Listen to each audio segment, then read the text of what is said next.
I unmuted myself now. Thank you, crazy boy. I will start again. I always have a technical issue. I don't know why. Welcome, crazy boy. As I was saying, welcome to Poniendo Neuronas. And today we are speaking about what happened yesterday at Capitol Hill. The world knows it. However, I could not go to sleep without talking about that. The world saw Trump supporters, aka national US terrorists, storming the Capitol Hill. Before that, yesterday, when I saw that on CNN, I was like, yeah, I don't give those people even 5 minutes before they get locked up forever in their lives, because that kind of things do not happen in the USA. Hey, Blood Moon, Fresa, welcome.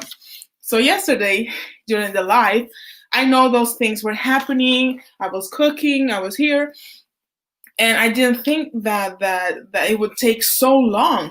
Actually, we all saw the images of U.S. politicians being scared, hiding in their under their chairs, on their tables, in their offices, scared. Hey, princess, scared for their lives, so frightened. After the live yesterday, it was still going on, and I was like, what's happening? How come those people are not locked up yet? Anyways, it's so funny because the US is famous for many things, but also for being the world's greatest moral judge when it comes to democracy, when it comes to the ideologies about democracy. They think they are the greatest nation when it comes to advancement, civilization, freedom, the American freedom and democracy. So seeing that yesterday was very funny. Actually, yesterday I barely slept. No, I slept, but it was crazy to see that.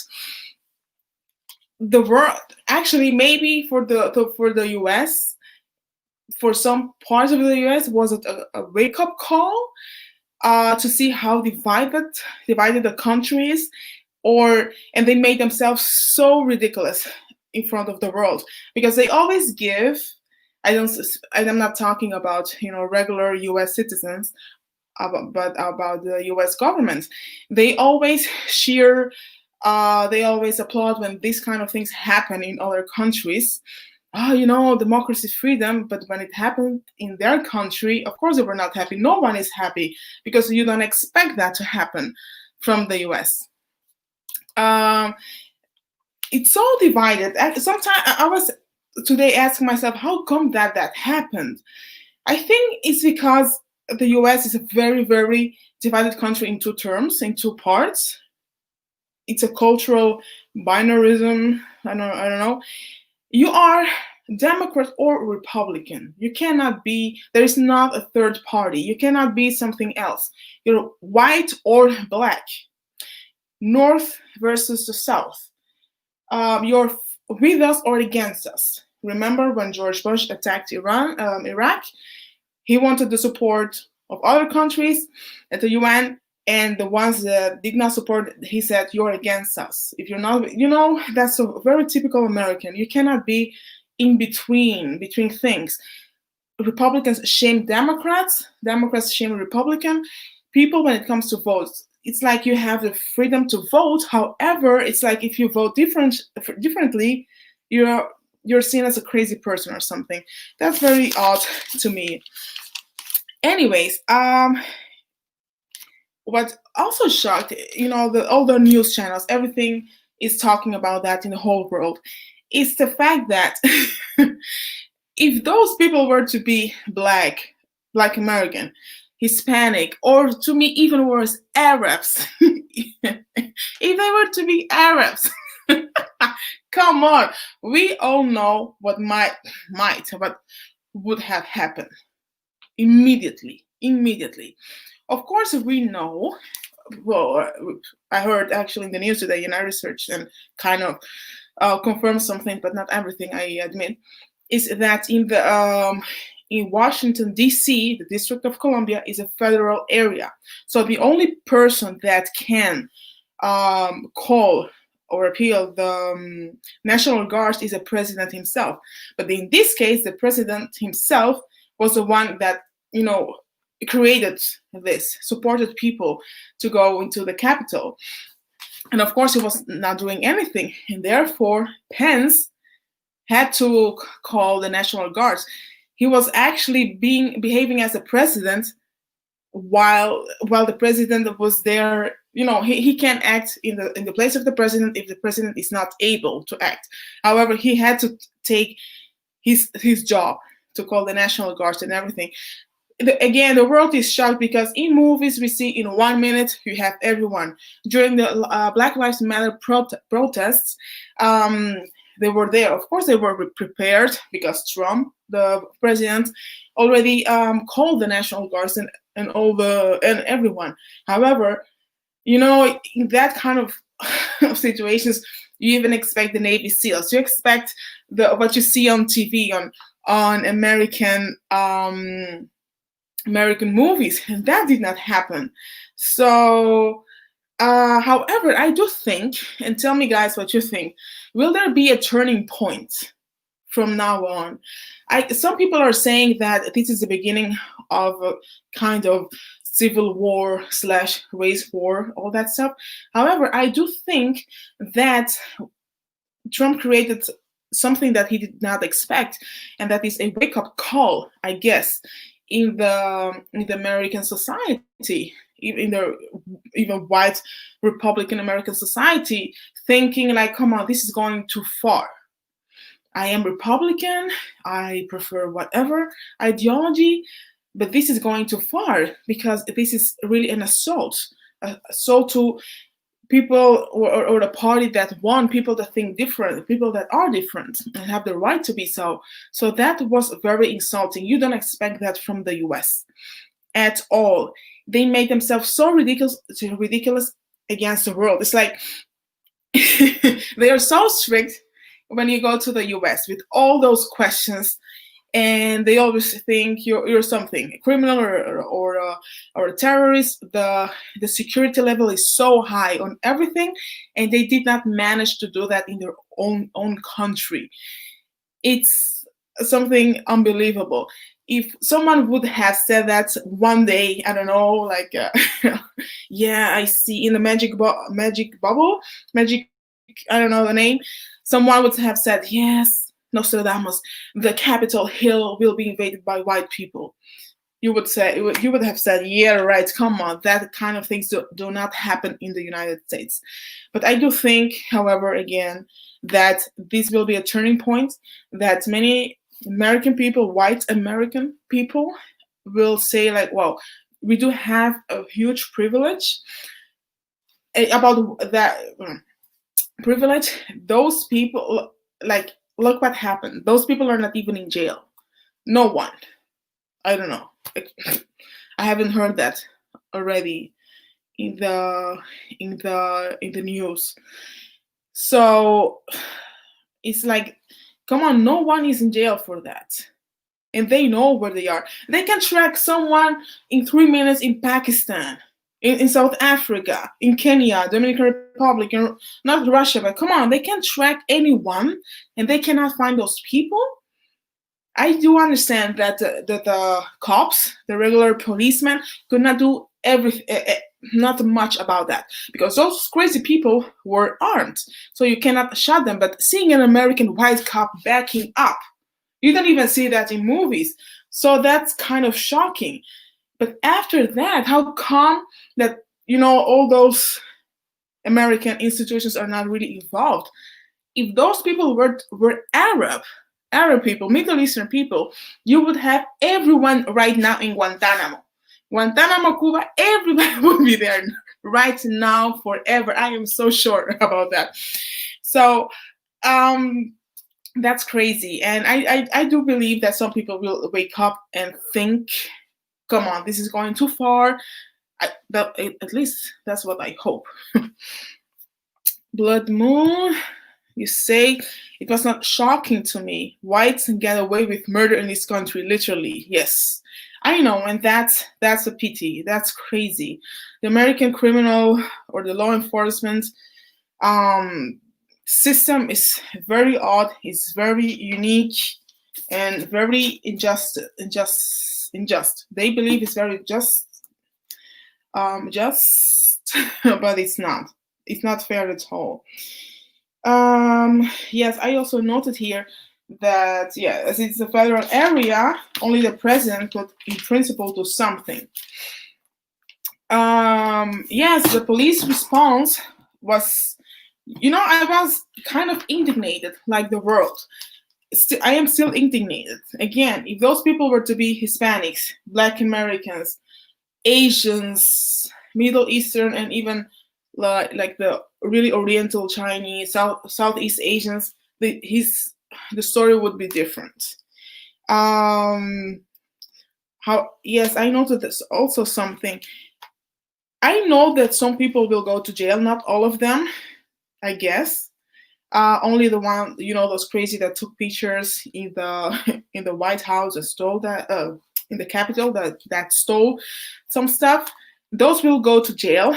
However, I do not believe that they will be judged as terrorists because um, when in the U.S. the law against terrorism was made, they envisioned external terrorism. So they envisioned Middle Eastern or everyone. They did not make that law thinking of white people. Also, black movements, not to not say Black Lives Matters, or other movements, and the Antifa, far left organizations would be considered as terrorists, but not the KKK or other white extreme nationalist groups. I was shocked because I saw that on the news, like it was an American expert on terrorism, whatever, here from Europe, saying that. I have not checked that, but she says like that's a shocking thing. So she thinks that those people will not be judged or as not judged, condemned as terrorists, as national terrorists. Also, Trump tried to do that 2 years ago with a protest that was happening, and it could not because the law is, so you have to have excellent lawyers against those people, otherwise they would not be um, determined to be terrorists by American judge, apparently. So that's so sad. So only a person of color in the U.S. can be, or someone who is very left can be judged or deemed as a terrorist and not a crazy white supremacist. To me, that's so shocking. Hey, Hybrid Vigor, thank you for joining. You know what? Thank you for commenting and seeing all my lives. And YouTube always deletes your comments. I do not know why, but I always read them in my email. However, I never know how to answer you. Thank you so much for tuning in. And yes, Blood Money, it's interesting what you say that it was not shocking to you. Again, because to me it was shocking. It's like if whatever color, regardless of your color, storming a cap, you don't do that kind of things. I do not expect that from the US. I know they're crazy. Many of those people are just crazy, but doing that, it's like the entitlement that you must have and feel to do that is enormous. It's limitless. To do that, you need to feel truly backed up, supported. You have to have unos cuantos timbales. Hay que ser guapo para eso. Más que guapo. I mean, like, you can't. It's crazy. Let me see what you're saying. Yes, some of the hybrid figure. Yes, I know it's not the same, but of course it's not the same. People from outside of the country or internal. However, they can, that law, the anti-terrorism law, applies to U.S. citizens internally as well when they are Black, or more specifically when they join when they belong to Black movements, organizations, or far left organizations. So that anti-terrorism law can be applied to those people.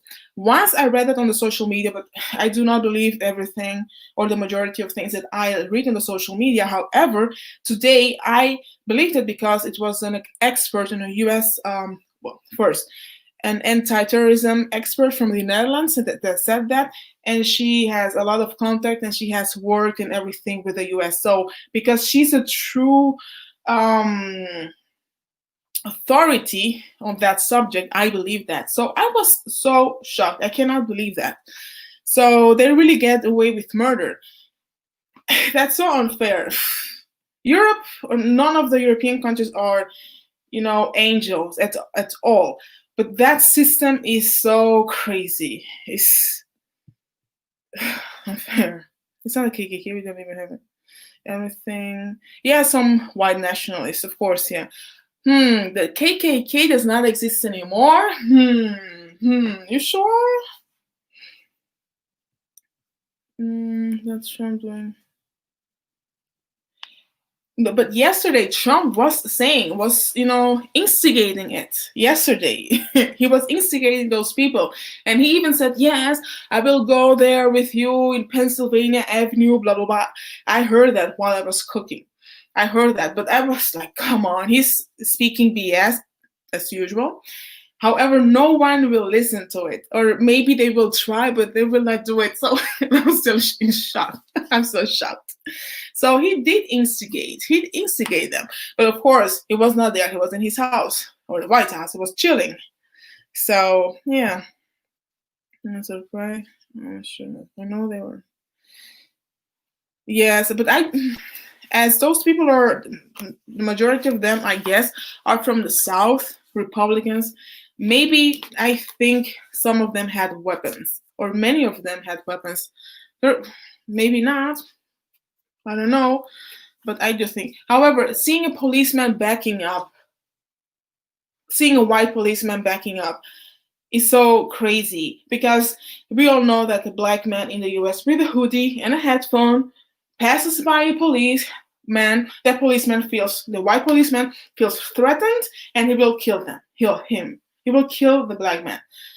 So the world knows that already. So those conversations are being held here today, everywhere, radio, TV, everything. So everybody's shocked because they're the example of democracy, freedom, and advancement, and they're so cool. The best place to be, freedom, US, and they behave like everything they say they're not.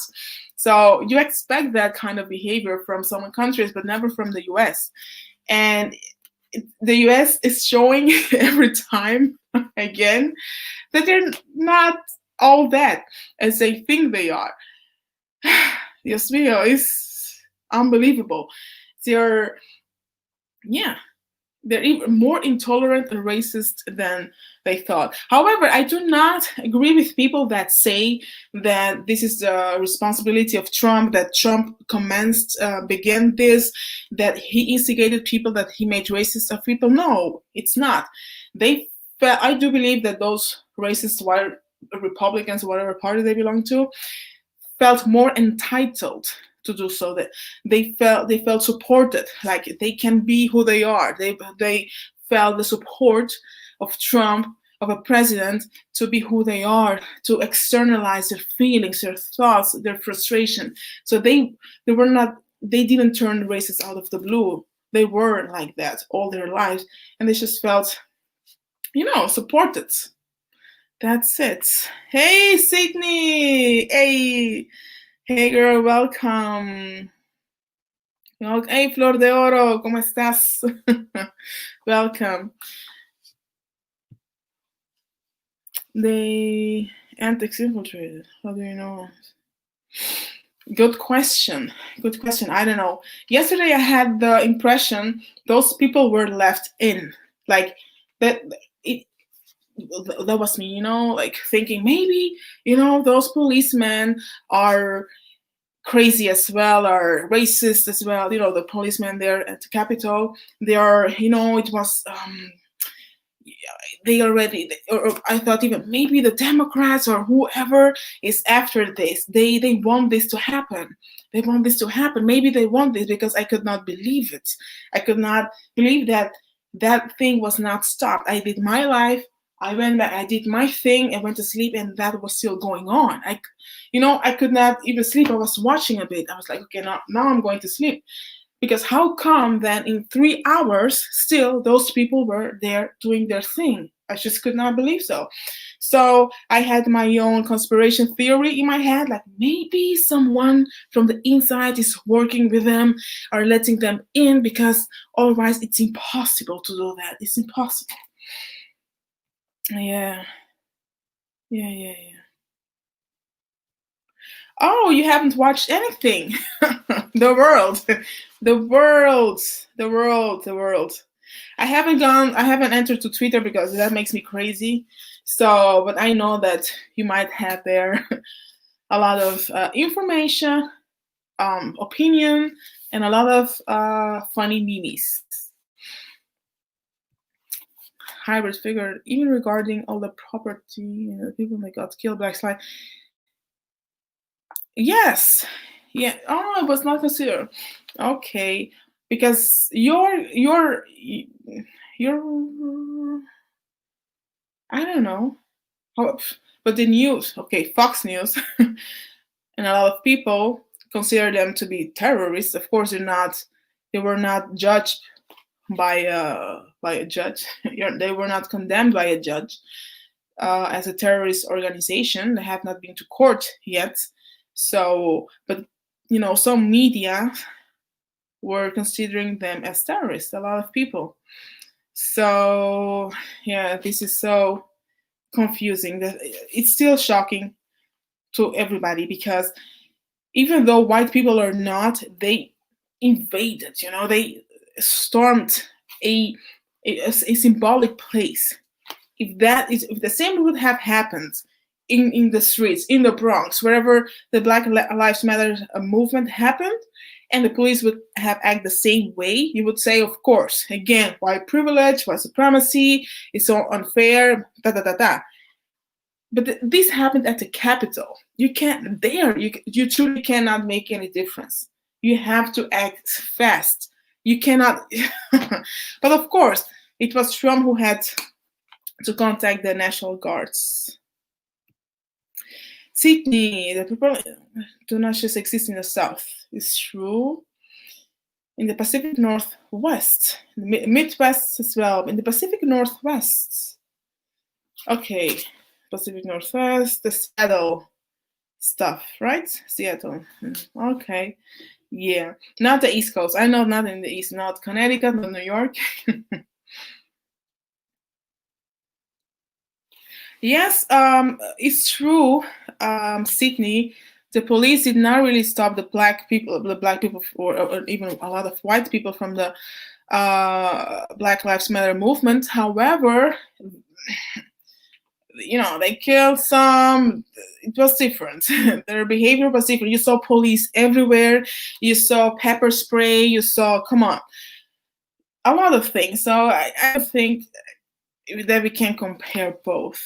Of course, I am here from the outside.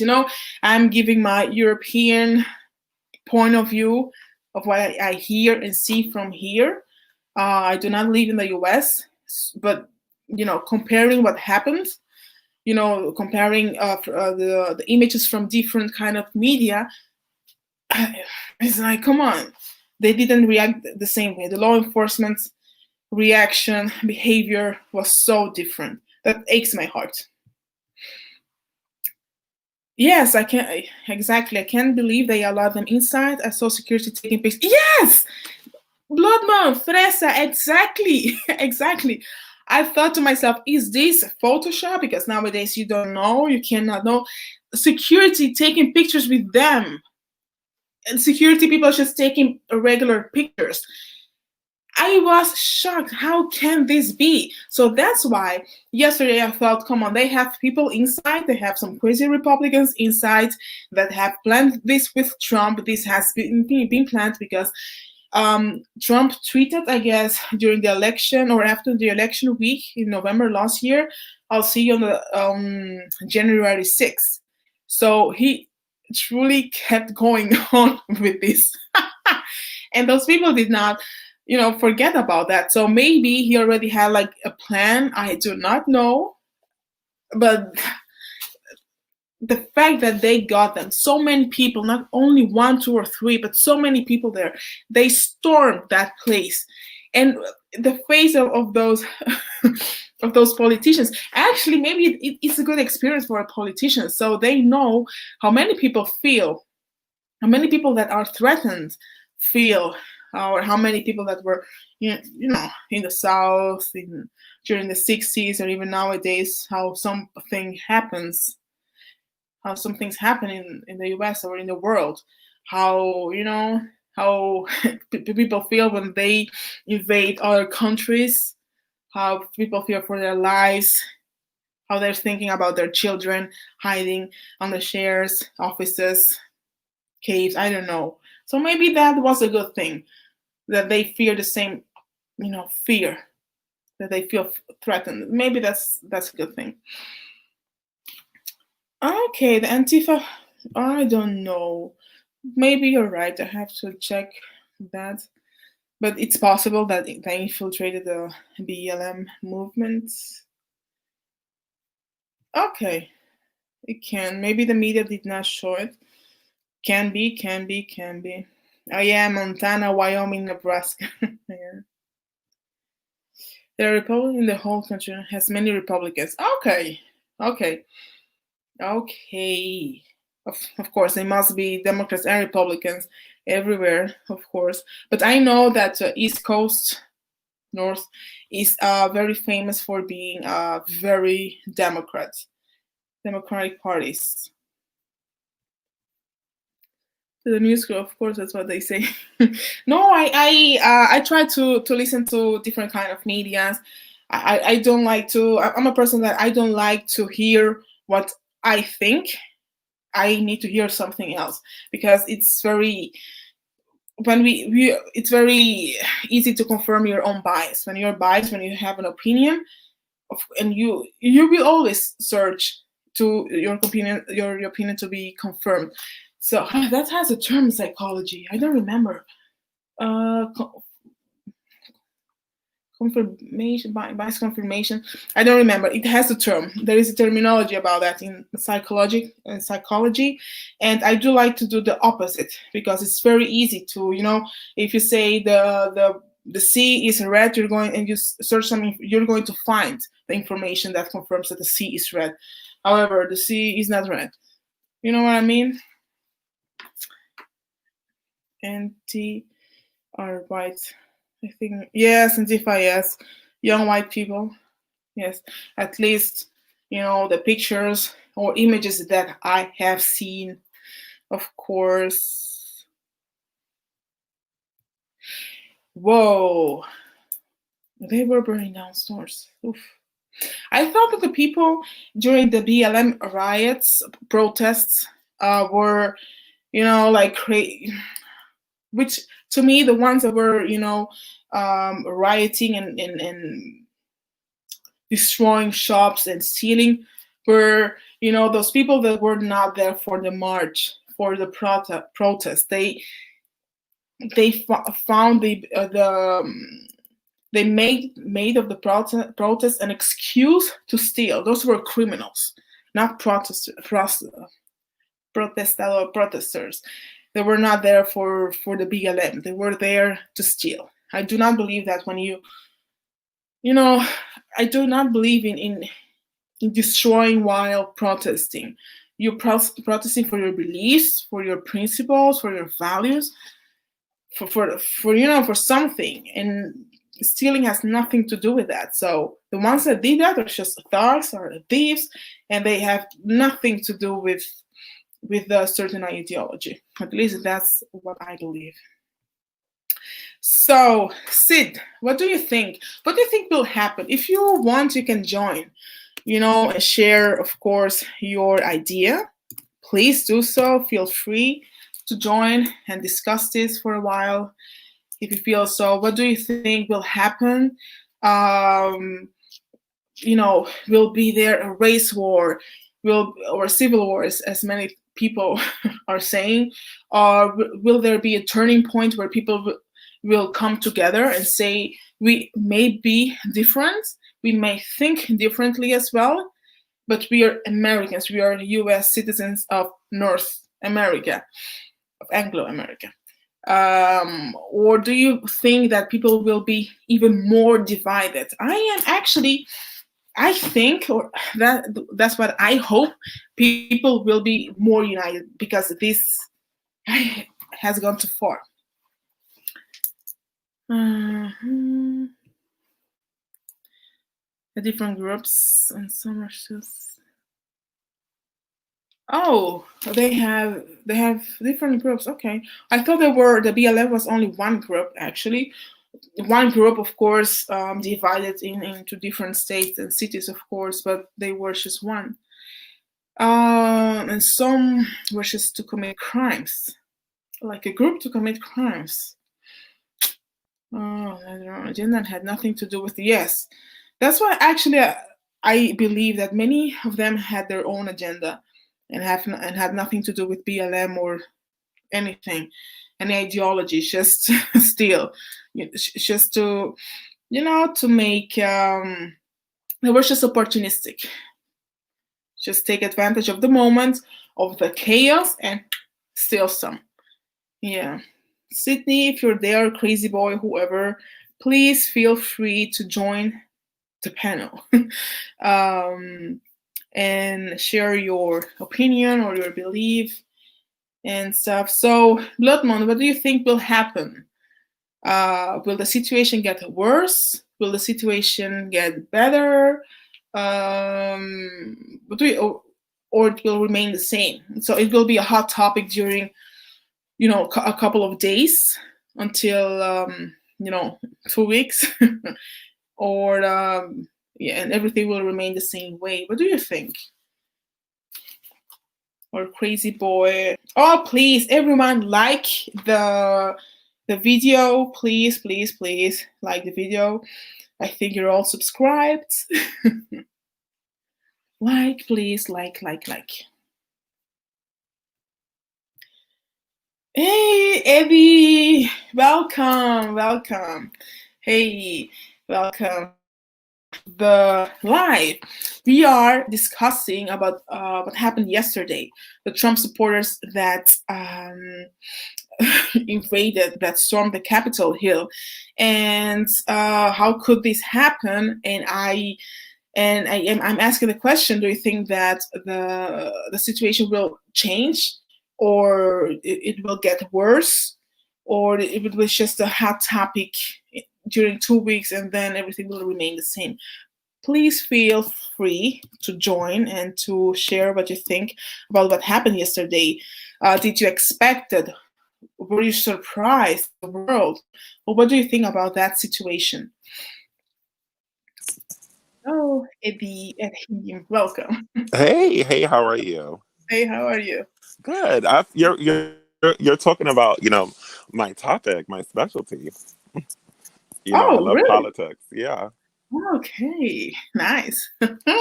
Feel free. Come on, drop some gems. Yes. So It's enlightening. the reality of what happened yesterday, I love that they try to make it a Trump thing, but honestly, it really isn't. It's angry people who are mad because the government didn't take care of them during the pandemic, right? Yeah. Um, we also understand that there are people who are starving, people who are not able to work. I mean, like yesterday, this happened like around 3 o'clock. If you think about it, if like 33,000 people would have been all at work if we weren't in this Yeah. pandemic, and it wouldn't have been as big. So Yeah. the reality of it is like this is what happens when you shut things down. And it's so funny because a lot of these people who are like marching, they're so-called scared of socialism, but they have socialist barbaric behavior that they're participating in. Um, so Mm-hmm. it's just funny that and this is just the beginning. This is just the beginning. People are like scared of this. It's going to get Yeah. worse. Oh, so you think this has only to do with frustrated people due to the pandemic? Like the frustration of what yesterday happened was the result of pandemic frustration, as they are not really able to work, they're losing their houses, they're being evicted, they Yeah. are not able to provide. So this has nothing to do with white supremacy No, or no, this has nothing to do with like white supremacy.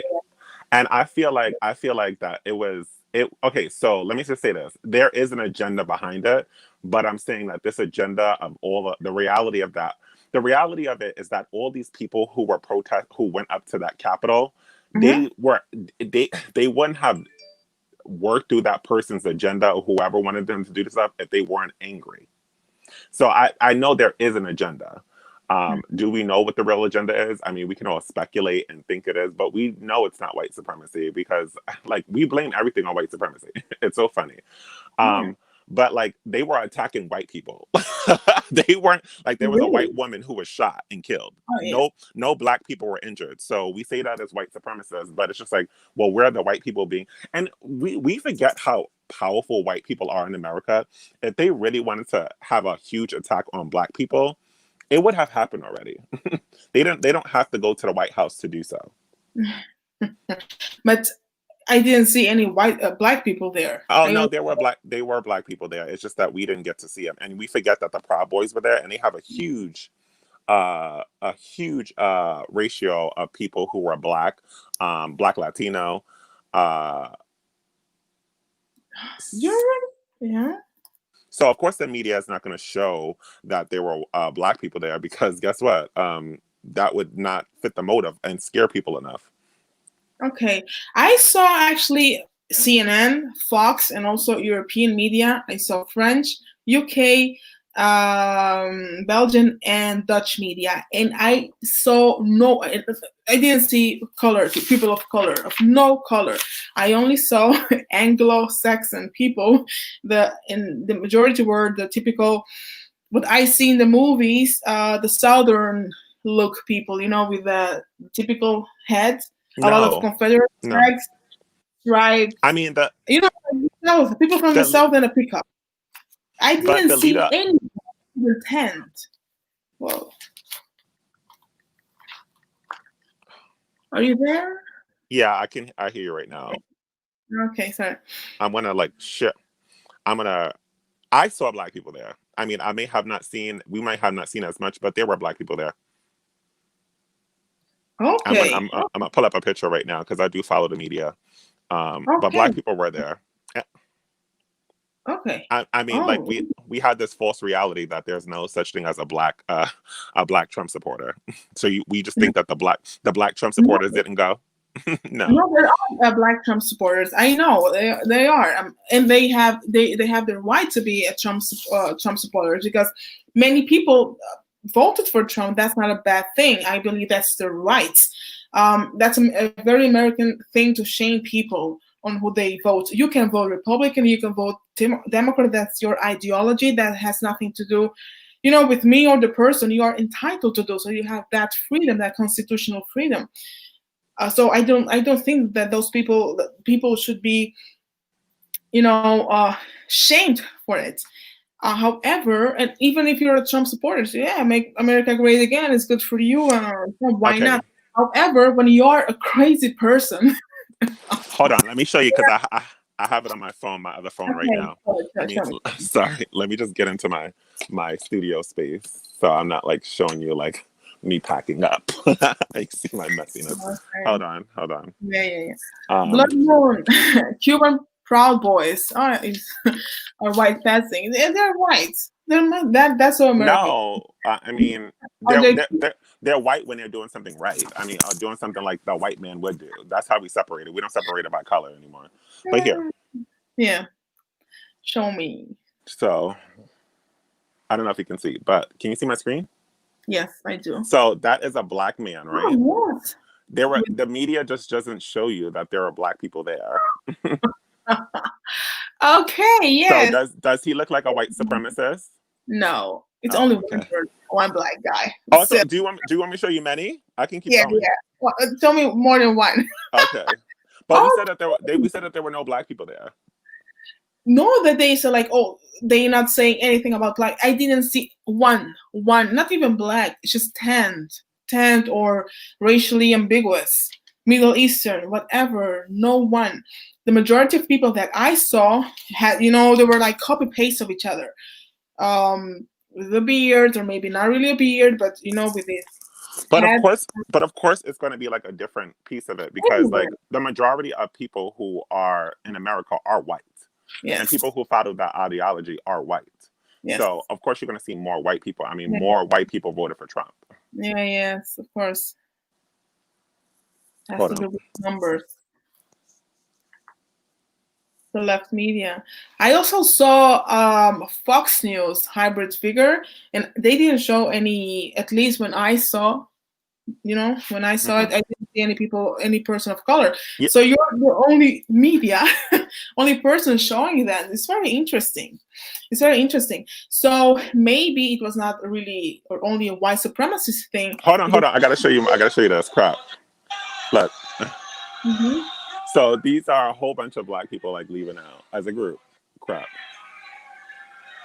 Yeah. Mhm. I mean, Okay. so we have some more black people. Yeah. Um, where else? So it's just like the media is not going to show you because they want to make it seem like it's white supremacy when it's Okay. not really white supremacy. It's just people that are angry. Angry people that do you think that those people, besides being frustrated due to the pandemic, that they cannot socialize with people who are social persons, they can't work or earn enough or Yeah, earn like before, they're yeah. being just frustrated angry people, Hmm. but do you think they're also, maybe some people were there because they feel that they are losing their country, that the US, Um, the country.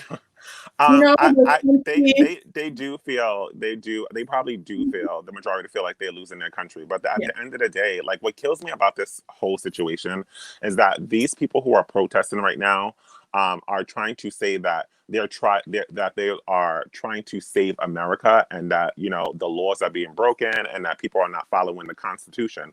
But everything that they're doing is very unconstitutional. It's like Mhm. like you can't like they're terrorists. Like let's keep it real. Like Yeah.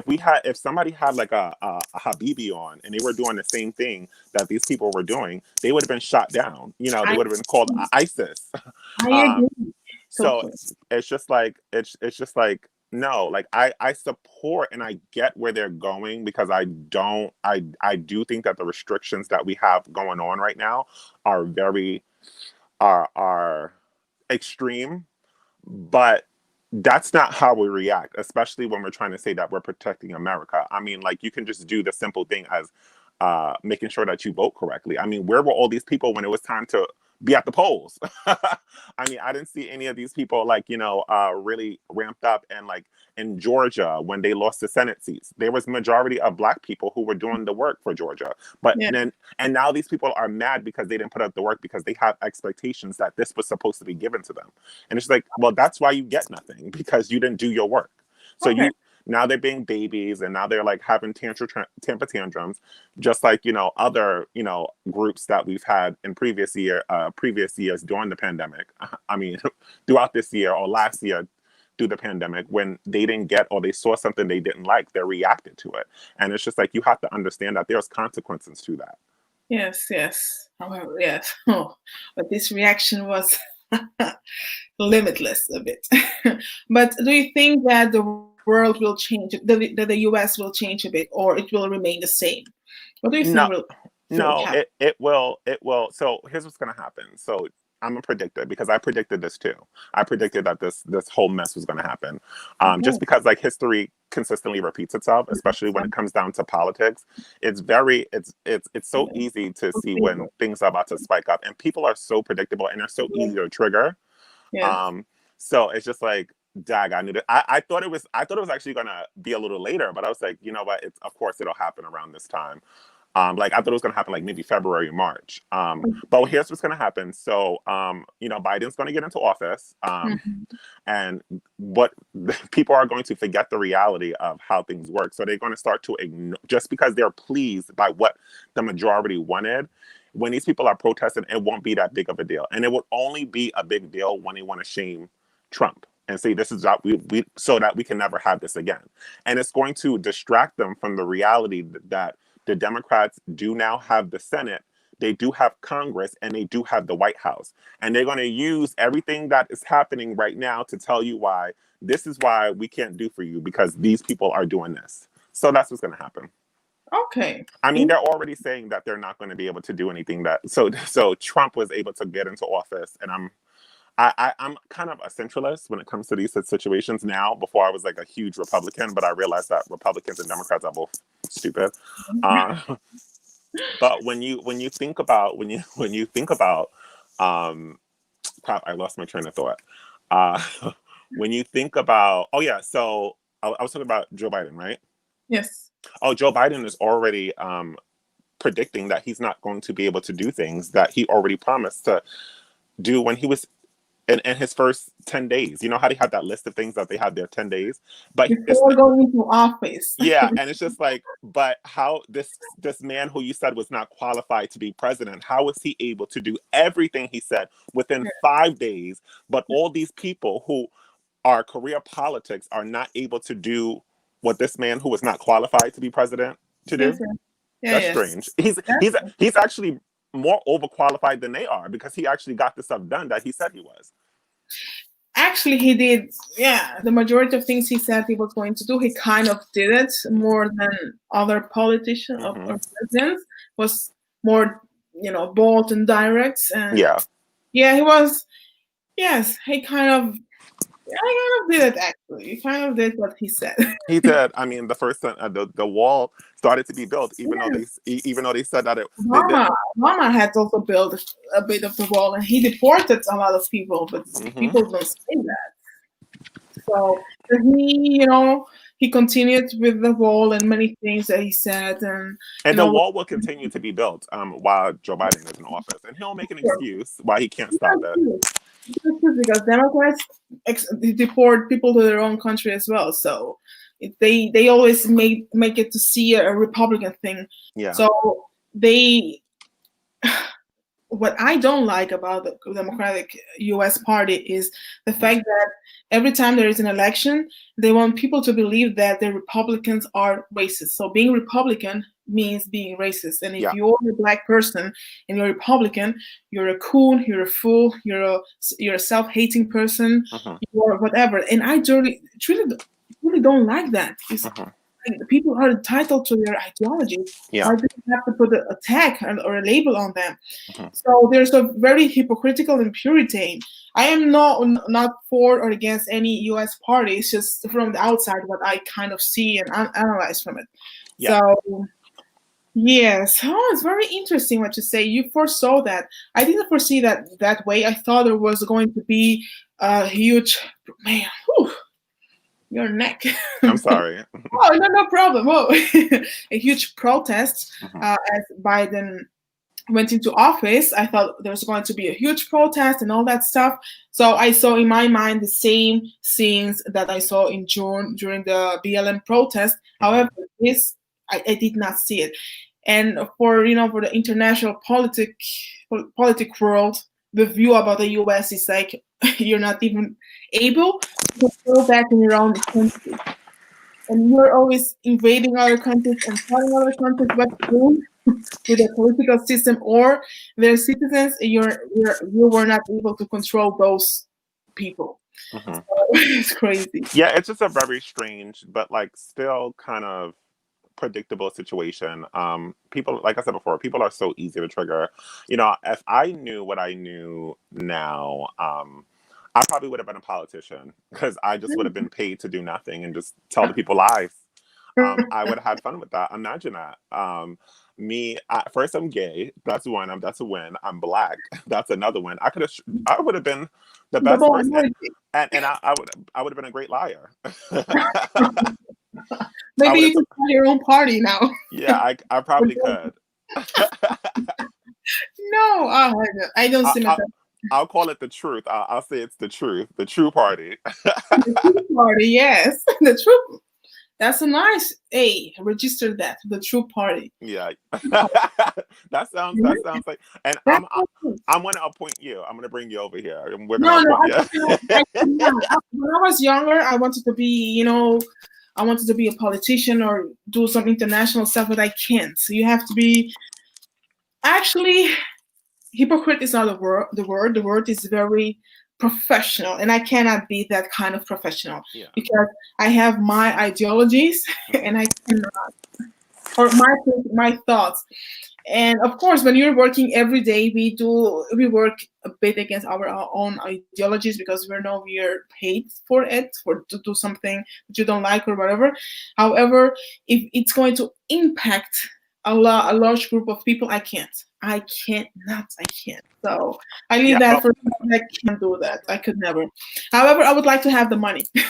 yeah, that's, I mean, and they Of don't, to course. be honest, they don't make the majority of their money through politics. They make it through like random donations. I mean, if you look at the politicians, the most paid ones, they get like paid $100,000 a year.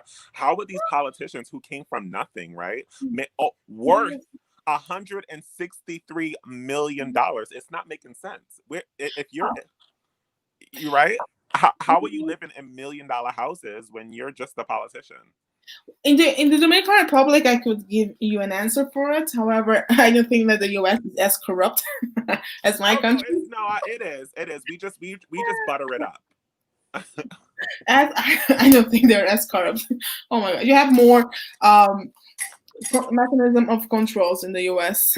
Blood Moon says that she thinks it will be distracting and peaceful. She thinks that the things will, she's agreeing with you.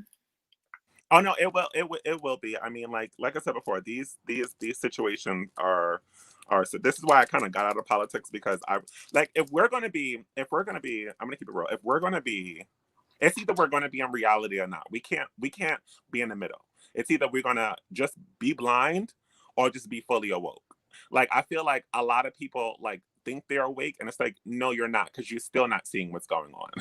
Like, you're seeing, like, if we're still talking about white supremacy, we're not awake. Because that's what the media wants us to think that is Yeah. going on. It's white supremacy, and it's like, okay, well, why are all these white supremacists killing white people? Like, it's confusing. I would think that, White people well, that think different, they see them as traitors. You know, maybe. but they're not killing black people. I mean, if they can kill their own, But what is stopping them from going out into the media? I mean, into these black neighborhoods and just unleashing guns. no, it's just like that. It's impossible. The the world. The global, international opinion is no. Trump doesn't care about international opinion, but still, it's not an U.S. thing to do. Bloodmon said, I think it is a recent thing with Trump. He's seen as a racist. So if you voted for him, then you must be racist as well. Yes, that's what people think. Yes, that's a pity because I do believe that people, when they voted for Trump, or it's just like I don't know. They believe it's a least, it's one of the, their best interest or whatever, or they Yeah, just I want would trust them more. I would trust them more if they point out racism on both sides, which they don't, yes. because they have, like, I mean, they have hired they have people who are Democratic senators who have a bloodline of who are still reaping the benefits of what their ancestors have done during slavery, and have Mhm, companies and are fine with that, and mhm, sometimes even mistakenly call um black people Negroes. That's how you know, and but we don't call that out. mhm. Yeah, I mean, it- that's something that really irks me in the U.S. and it's if you yeah again I already said that if you vote Republican or you voted for Trump specifically because I do believe that many people that are originally Democrats have voted for Trump. However, they're not racist per se. and many people that are Democrats are also racist. It's like I hate that equation they make. I hate that because whatever reason you had to vote for someone, that's up to you, and that doesn't, make you a profile, the type of person, your belief has nothing to do with your, I don't know, feelings or whatever. I don't know. That's how I see it. It's just your political ideology, the way you think that the country or the society should be managed, should be run. That's it. It has nothing to do with, you know, with your what you think other people are, and that's so manipulative. They're always manipulating people. That you know what I liked about Trump in 2016, and then I predicted he's going to win. I also here in Europe I predicted a lot of things. It was he's listening and he's saying to the people. He's saying what the people feel, want to hear, especially the white middle class or people from the middle class across the country. And at least back then, you could predict what he would say and think. You know, he's a bit crazy. He says a lot of non-political things. He behaves very differently, but at least and you expect that from other politicians. You don't know. They say yes, yes, yes, yes, and behind closed doors, they say whatever. With Trump, you expect it's like what you see is what you get, and I think that many people thought like that. Like with those other politicians, it's always the same thing. At least with Trump, he's not perfect, but I will get. What I see is, he is the way he is. He's not pretending to be different. That's I honestly like that he exposed a lot. And that's what he was supposed like that. And like, I'm not liking him for his like political power, because I just knew that this was all going to be like a shithole.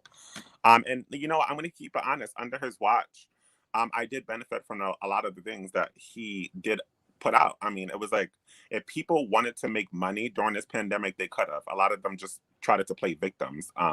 Like we had $600 on top of like unemployment. I mean, we could have invested into the stock market that actually crashed, but now it's climbing back up because businesses are starting to open. And it's just like the victim that wouldn't have happened. Let's keep it real. That wouldn't have happened if a Democratic president was in office, just because like they want you to be dependent on the government, not have any options. Like right now, I mean, like it was Trump that initially wanted to give you guys more than $1,500 or whatever they gave y'all during the pandemic, and people weren't paying attention because that would have been a sound horn. But they didn't look past their hatred for him. They just looked at, oh, he's a white supremacist, but this white supremacist is trying to give you money, and you're not. But you took his white supremacist money though, right? And you bought liquor, and you bought, because you can see in the industry what climbed, right? People went to shop on Amazon. People went to buy liquor, people went to buy food, because those are the industries that did pop off, right? And they didn't go to like your local food spots. They went to like the 5-star restaurants. And it's like, how are you now living above your means during the pandemic? And now you have these expectations that you're supposed to receive more. You received, and you're supposed to do. And the fact that especially a man, would rely on the government and not protect his own resources and not try to create his own resources just shows you where America is about to go. Yes, actually, yes. I was in shock when I read an article about that. People were buying luxury items. I mean, like, what the heck? Why are not, saving that money or not even buying, paying your mortgage, paying some of your debts? No, people were buying. That's a worldwide thing, like liquor everywhere. But we don't have those benefits that you guys had like during this pandemic. So that didn't exist, at least not in Belgium or in the Netherlands and France. But yes, it was shocking. Like Americans, that society is so, the consumerism there is on another level. Come on, like save that money at least a bit. I don't know. You didn't even have to pay your rent. I mean, rent was frozen for about a whole year, and you decided to waste your money on just this buffoonery. Did you have to pay your rent? Yeah, rent was frozen, and mortgages too. What? What? So when you mean I'm over so to you. we try to pretend like, and that, like I said before, that wouldn't have happened if we had a as president. But at the end of the day, when you have, I feel like Americans are so spoiled, and we forget that.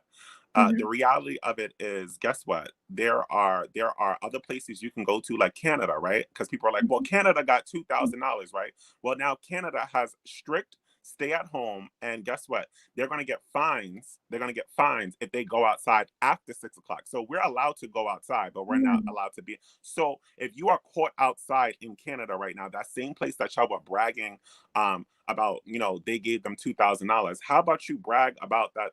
Where's the bragging now? You brag about their health care because they are more dependent on the government.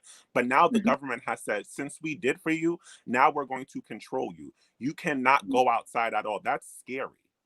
We didn't get anything, and still we have a curfew from 10 o'clock to 6 a.m. And we don't have a lockdown anymore, but everything is closed. The nail bars, hairdressers, restaurants, everything. And you're working from home actually, unless you're a pick, that some kind of jobs. But yes, and we didn't have any benefits of those. Wow. I know that some people, I don't remember which category, business owners, like full time business owners that have had the business for at least 2 years, 1 year, they had some benefit, but still, a lot of people are truly, truly struggling, business owners and all that stuff. So we have a semi lockdown in Germany, and in the Netherlands, we have a lockdown. And I guess in the UK as well. We don't really have a lockdown, but still, that's a semi lockdown. So yeah, Hold on, I'm listening, Paula. yeah, no problem. Blood Moon says Biden is senile or senile. Kamala will be president within a year. That's very interesting. Who Yeah, knows? but I mean, I can go off on the benefits that they had. I mean, the business owners didn't have to pay their mortgage either, right? So Wow. and guess what? They got loans. Yeah, So they loans. got loans so you didn't have to pay your mortgage or your rent if you had a business. But now, but you don't have to pay your rent or your mortgage.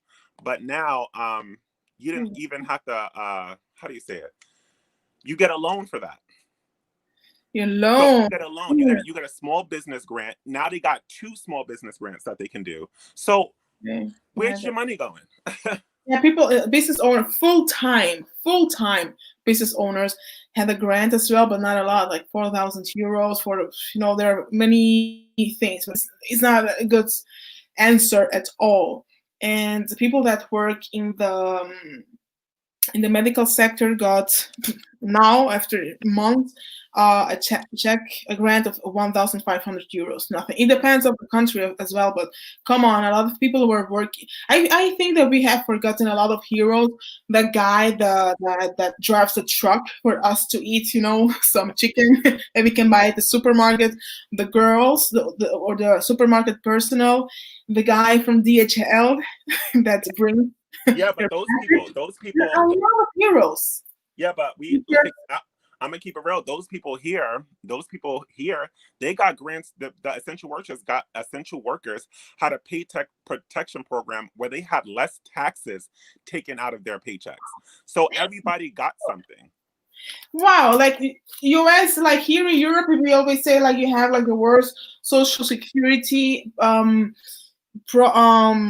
programs or system of the world, but you behave much better than the governments here. Come on. However, your taxes will increase a lot after that because the US had to take a lot of loans to provide you with that.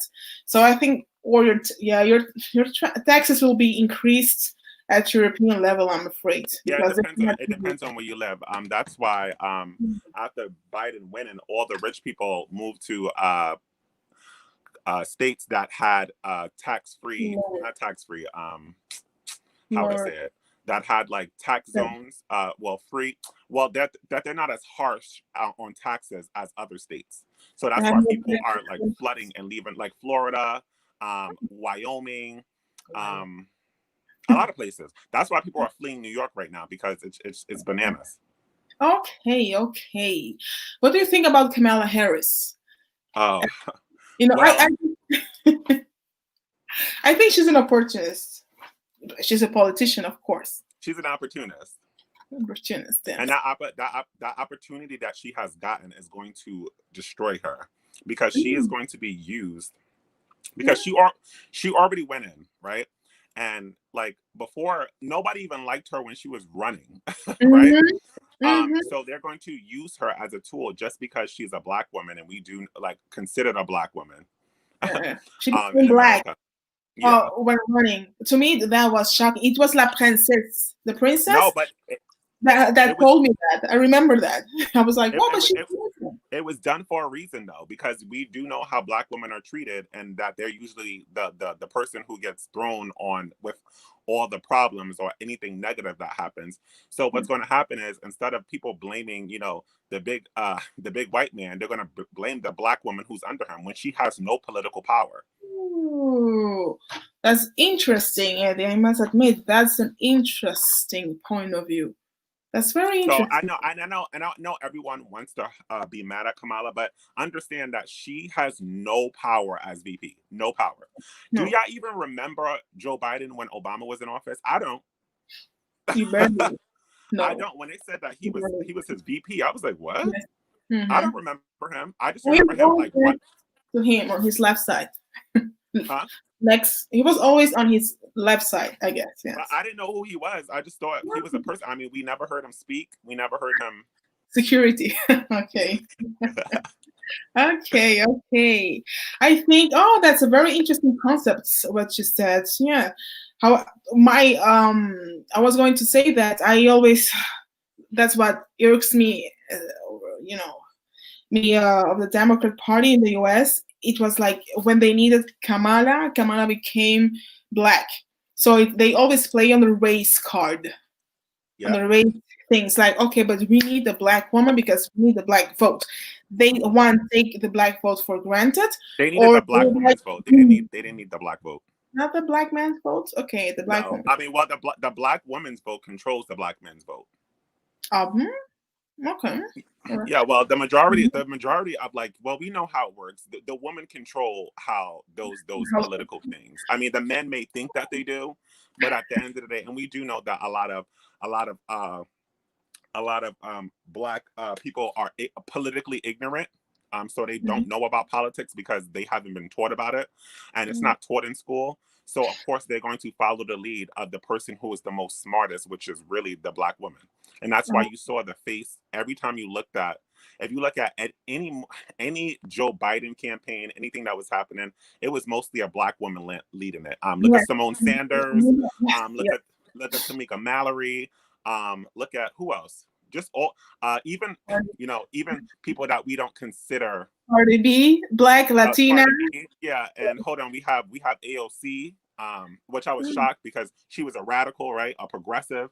Who do we have? We had Ilhan Omar. We have Rashida Tlaib. Ilhan. All fighting for him. And where Yes. where are the other people? Yes. where, Yeah. Yeah. where Yeah. Exactly. All minorities. They were going for the minority. I think they kind of realized maybe that they lost a part of their white vote. a huge People. point. That's why I say some people that are originally Democrat voted for Trump because they said like I don't believe in this system anymore, so I will vote for a person, not for a party. That's how I see it. Democrats voted for the person, not for someone of the Republican Party per se. Oh, Stacey Abrams. But guess what? So Mhm. Stacey Abrams actually promoted I would say almost got Joe Biden into office, changed the Senate to Democrat, and they gave her nothing for it. She just was the face. What? That's we working for free now? No, I would say that was slavery, right? That's what they used to do to the slaves back in the day. They used to yeah, make them do all the correct. work and not pay them. That's like slavery. Damn. But Republicans are the real racist. Yeah. Didn't give her a cabinet seat. Didn't even give her a beneath a cabinet seat. Like, you could have rewarded her with a position that they have in the White House that doesn't really have any power, just so that she had a name, but didn't give her anything. And she did all that for this party and got nothing from it but a Was she paid, Congratulations. maybe? Wasn't she paid? No, she wasn't paid.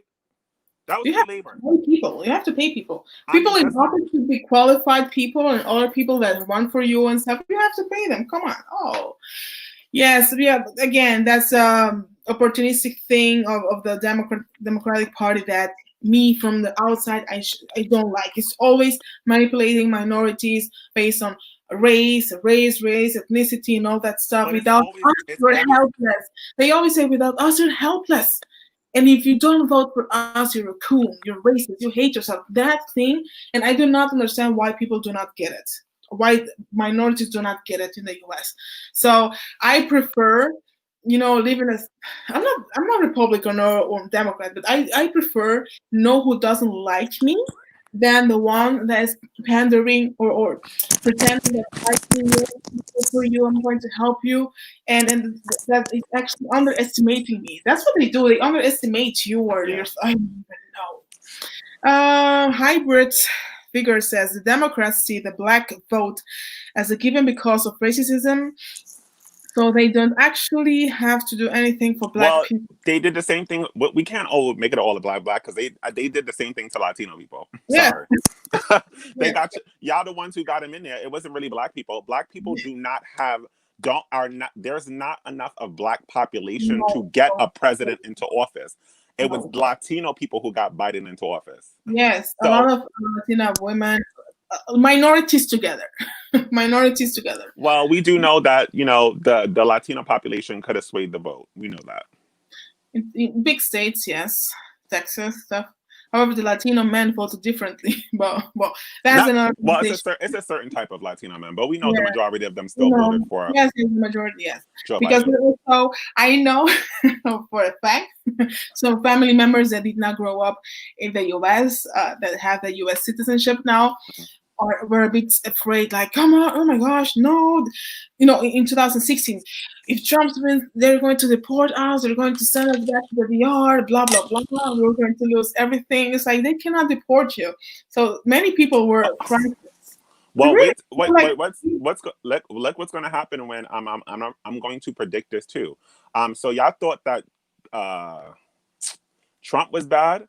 Wait till y'all see how Joe Biden is going to light your asses up when it comes down to policing laws because they don't play these games. You see, even Black Lives Matter and Antifa and Trump supporters, y'all think that Trump let y'all do whatever y'all want. But when it comes down to Joe Biden and Kamala office, they're going to stick them on you like dogs and shoot y'all down, and y'all gonna be like, oh, it's fine because it's Joe Biden. Um, and so I just would just rather people just like deal with it. Like sit back and there's nothing you can do about it, right? Sit back, enjoy the show, and benefit from it. So if Joe Biden puts out a policy that can benefit me or I can make some money off of it, of course I'm gonna jump on it.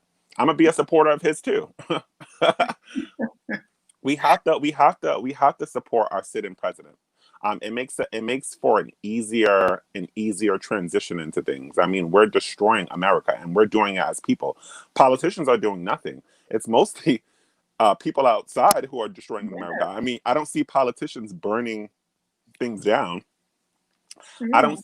I don't see them like uh, running into the Capitol and burning that down. It's people. So if you want to make change, you know what you got to do. I mean, I would if y'all. So if they really wanted to give some smoke and they wanted to make change, they would have been at them politicians' houses, not at their jobs. You know what I mean? Like if we wanted to keep it unprofessional and we wanted to get a little gangster, right?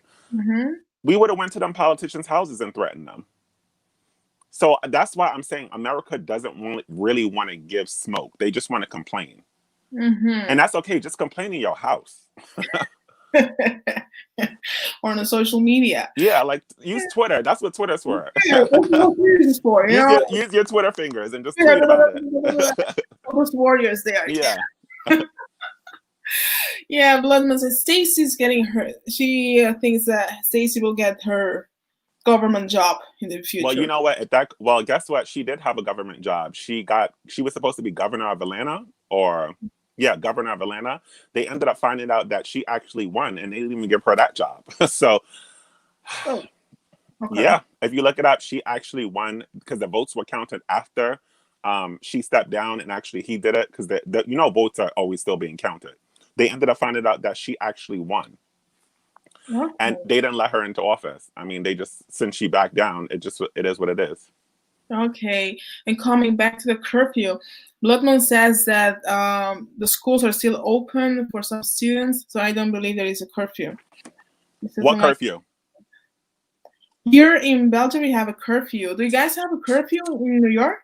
Yeah, we don't have a curfew that we got to stay inside though. Like we can, I can go outside and go out whatever, but businesses who like, it's like businesses who sell alcohol or like bars and stuff, they have to be closed by 10 o'clock. Okay. Things like McDonald's and all that stuff is completely open. You're Mhm. able to still travel and maneuver throughout the world, but you just can't go to your local bars, or you can't go to anywhere. Okay, so you're not really closed. New York Yeah. is not really closed because I know you can choose if your kids do homeschooling or in school. I know my sister chose to have her children at home. Not really homeschooling. Like Yeah. into here is a week school, a week home, a week school. That's what they do here. I think that they have kids who are strictly being homeschooled, and then they have kids who do 3 days in school and 2 days at home. All right, all right. I'm so glad that I don't have children because wow, some Yeah, people. and imagine those people can't even like work, and those people, those parents should have been the one getting the extra money because they have to stay home. I pray for them. I hope the majority of them do get to are working from home, but that's still kind of crazy staying with your annoying kids all day. Yes, because you're having a meeting and those children are there, they're doing their homework, whatever, Hmm. and they're there, especially when they're little. You're always so embarrassed, but to me, that's just cute. It's crazy. I don't know how they do it. And when you're a colleague with your own husband or partner, like, hey, colleague in the kitchen, that's crazy. I mean, like, But you know what's so funny? I would. That's why I've been telling parents for a long time to take your kids out of public school and put them in private school because they do make decisions. I know it's a little bit of money, but like at the end of the day, under the Trump administration, uh, mhm. Betsy Betsy DeVos actually put out a lot of grants so that kids can actually go to school for free to entice them to come in. So Hmm. guess what? Black people and Spanish people and everybody just thought she was being racist or taking away education funding from schools. But it's just like, why would you want to fund shitty schools anyway? They're not teaching your kids stuff. Put them in a private school. Nobody wants to do that.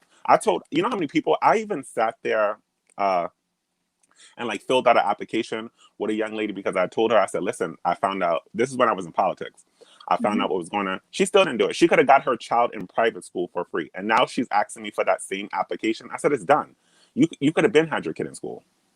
Okay. Yeah, that's an American system as well that we here in Belgium, and we don't have it like private school and Hmm.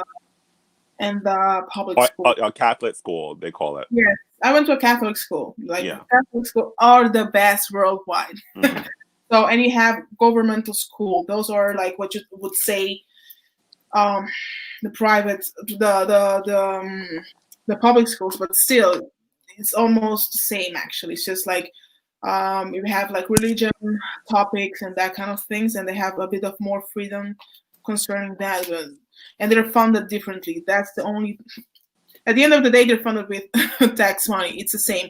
It's just like the historical ideology. However, we have three types of private school: the European and the international schools. But those schools, the European school, are limited for children, or only exclusively for children of the European. I call those people office workers. What's the name? Functionarios. People that work at the European institution. Only Okay. for them. And the international school is generally for children of diplomats and all that stuff, and children of executives of those large Yeah. companies Oh, like. that's crazy that they do that. Yes, yes. You have Da Vinci School in Antwerp, but those schools they pay like 15,000 euros per year for a child. So, but actually, those companies pay the school of those children, Oh, and the that's EU, good. yes, yes, they don't pay it out of their pocket.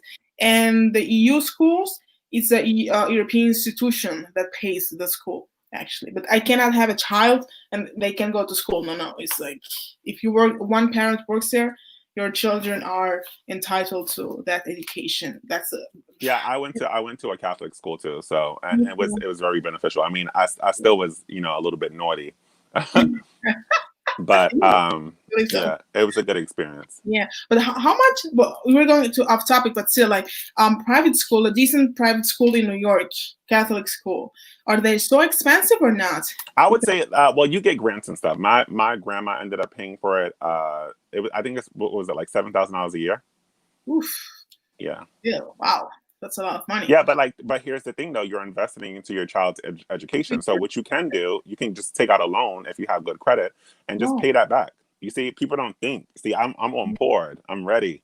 yeah, But wow. like you could have just that you could have paid off, and you could have gave let's say like a high school in general, Mm-hmm, and usually Catholic schools they have like from first grade to like 12th grade, right? mm-hmm. So you can take out a loan and pay your kids your kids full year from K to the last grade, and you would have been fine. But They also people, grant scholarships, right? huh? They They, also grant they do scholarships. have scholarships, and they have like Really? they call them stipends. Okay. So they have Nice. loans. They have scholarships and stipends. So Okay. Okay. if you play sports, you can get into these schools because that's how the school gets more funding by how good their players are. So if you got your kid into sports, get them into that school, they could have got a whole scholarship to get in. No, nice. I know the scholarship in the tests system of the US, to go to a certain school. Yeah, that's, it is, you cannot have any pain, any ache. You cannot fail. No, no, you can never fail, to continue to have a certain grades and to apply to certain schools. Yeah. That system, wow. It's But in those schools, they have like a lot of like systems where you can like either you can what do you call it? You can like let's say if your child is failing and they have tutors there, like they have a lot of things that you wouldn't have yeah, to pay for after school already there. yeah, So that like wow. Truly, after schools, you have a lot of things that we here don't have. So sometimes it's like, okay, they have quote unquote a bad system school, yeah, school system, but at the same time they provide a lot of stuff after school, whatever tutor you can call someone to explain you some topics, and you can choose a lot of topics. I was always jealous about that. Come on, like, and also you have different plans. But anyways, that's another. Uh, you're derailing. Morena, bienvenida, welcome. Morena says hi to you. oh Morena, you're changing your name every day. hello, hello, hello, hello, how are you? Hello, Morena. Oh, Betsy DeVos is a bee. Okay. But does that stop from does that make her does that stop her from doing good things for your school and education system? Like why are we so focused on identity politics? Like I don't care if a person's a bitch or not. I give a damn about if she's doing her job. Nice. It's a good point as I well. mean, I mean, you're a lot of our bosses. Well, when I used to work, she's a bitch, but I'm still gonna take the paycheck. It's like no emotions involved. Hmm. Okay. So you believe so this okay, maybe what do you think? Do you have something more to say or to I think that we need to be. I think so. If people want to be successful after this, I would say you really need to research the cabinet members who are going to be in office, the people who are going to actually affect things like your children's education, who are going to affect your education if you're in college. So you want to look at the new Betsy DeVos, the person who is going to be head of education, and like research them so you know what they're about. Look at Joe Biden's plan, and I know we want to like fight, and I get it. I hate Joe Biden too, but at the end of the day, he's going to be president, and y'all, we as a group, we need to figure out instead of fighting the system, we need to benefit from the system. So exactly. stop fighting the system. Look Yes. into how you can benefit it. Look Mhm, at Joe Biden's promises. Hold them accountable to it. So if this mhm. man is not doing what he's supposed to, challenge him on it. Yes. Uh, Absolutely. and challenge your politicians too, and like Yeah. get on Twitter instead of Twitter is a powerful, powerful place. I don't know if you guys know, Twitter is the reason why we were able to get. Oh hey, Twitter was the reason why we were able to get like our first stimulus check because the wars that people were angry, and like Trump just decided that he needed to negotiate and get something, and it was the exchange was on Twitter.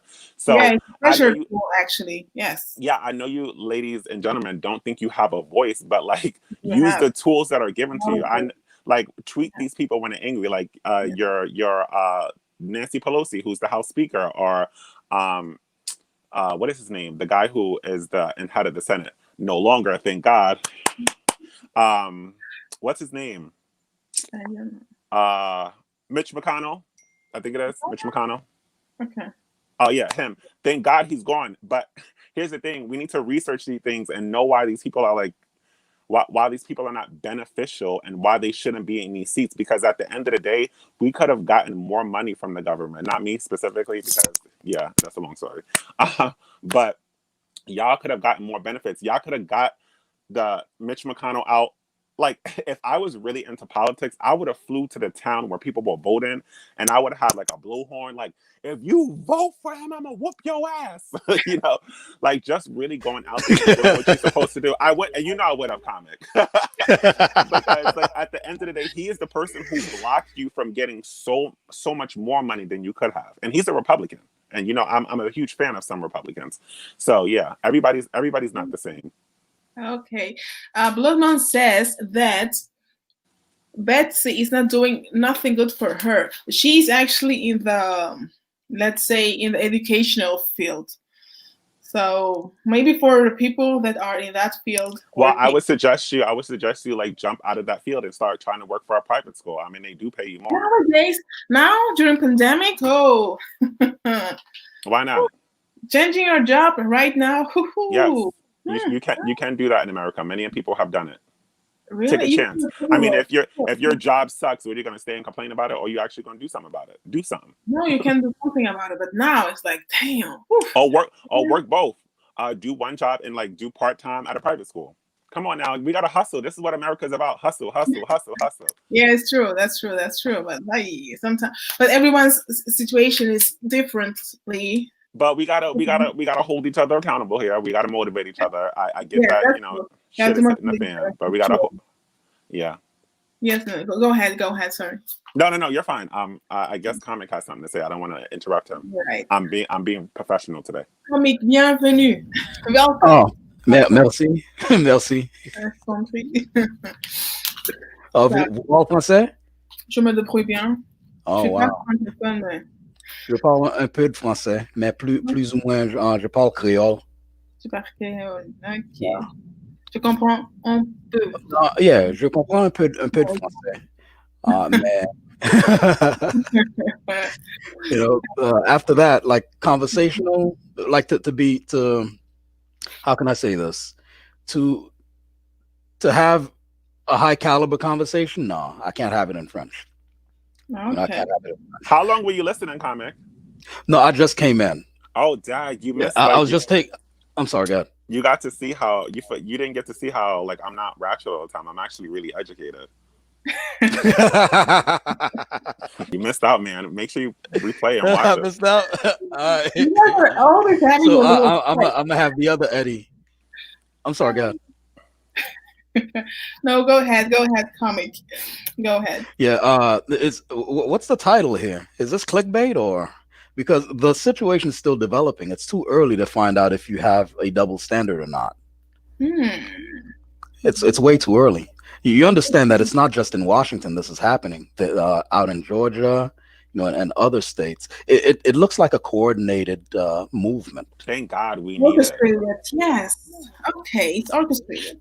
That's what I thought yesterday initially, but please develop.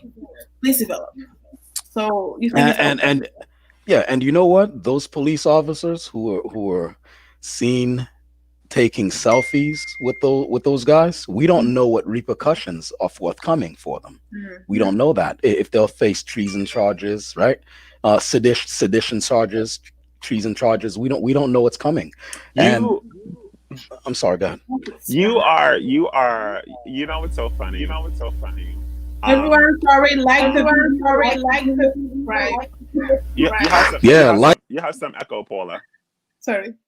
But the reality of it is that I feel like a lot of Americans are trying to be delusional, not say Comic specifically, because I do know he's educated in some of these things. But I feel like a lot of times we're so hopeful that this stuff won't happen. No, they'll probably hold one cop accountable, right? Yo, the seditionists got me, yo. Yeah. Who paid the ransom? Who paid the ransom? We did. All right. Good looking out. But the reality of it, these people won't be held accountable like they're supposed to be held accountable for it. They're not gonna. And listen to this. We had a whole group of people who were already labeled as terrorists, right? The Proud Boys, who came out and tried to destroy the Capitol and the White House. If these people, and I told Paula on a separate note, that if these people had hijabs over their head, they would have been shot down to the ground. But just because we have a group of Trump supporters who I do support some of the ideology on both sides, I'm a centralist, but when it comes down to reality, those people should have been killed. I'm not trying to be mean, but like they should have been killed. Like if it was anybody, if it was a group of Latino people coming as immigrants and having no, let's say Latino too, or if it was a group of Black people or any other minority, or just like Democrats, they would have been shot down. Like this is too much favoritism, and they're lucky that I wasn't a police officer and that I wasn't there, because I would have shot to kill anybody. You're not going to put my life in danger. I don't even care if I'm a Republican. But go ahead. Let me ask you, Eddie. Would you have given what's her name, Babbitt? Would you have given Ashley Babbitt a bullet? The lady who died? Yeah, like she caught a whole bullet, son. Would you have done that? Do you want me to? You know my answer to things, so I don't know why you're gonna ask. Yeah, but you shouldn't, because there was no reason for it. Yes, no, it is not. You know that cop's gonna face charges, bro. There's no reason for it. No, he's going to not face charges because of he did something wrong, which I think he did was right. But he's going to face charges because of the group of people who were in there. I don't understand. Okay, so they were Trump supporters. That's why. Yeah. And the majority of cops are Trump supporters. And so he basically attacked against his own. At the end of the day, they were attacking. These people had guns, and is Washington an open carry state? I don't think it is. So at the end of the day, they put those cops and people. It's not an open carry state. Yeah, but just because it's an open carry state, and it's not an open carry state. Okay, but let me ask you, Eddie. In what capacity did they bear those arms? Technically, let's be honest. Oh, they got him again. I'm sorry. I'm going to read some of the comments. Me too, no problem. Morena, what you say is very interesting. You're in a Republican state, and the school system is run independently by the town you live in, so it's ideal. It's very interesting, but I think it's ideal when the town is a rich town, because if it's a poor town, poor people living in there, and it's funded by tax money of that town, so it will be different. I guess, I don't know. We're funded here by federal money, so it's different. That if it's funded by the money that town makes, if it's a poor town, the school will be also poor. And I'm gonna say this. So over here it varies. Over here it varies by state, but not by town. So it's based off like the governor in that section. So of course we have different parts of New York, some rich, some poor, but they all unfortunately have to follow the same schooling system under, Cuomo. So in New York, you have we're basically all screwed here in education. Okay.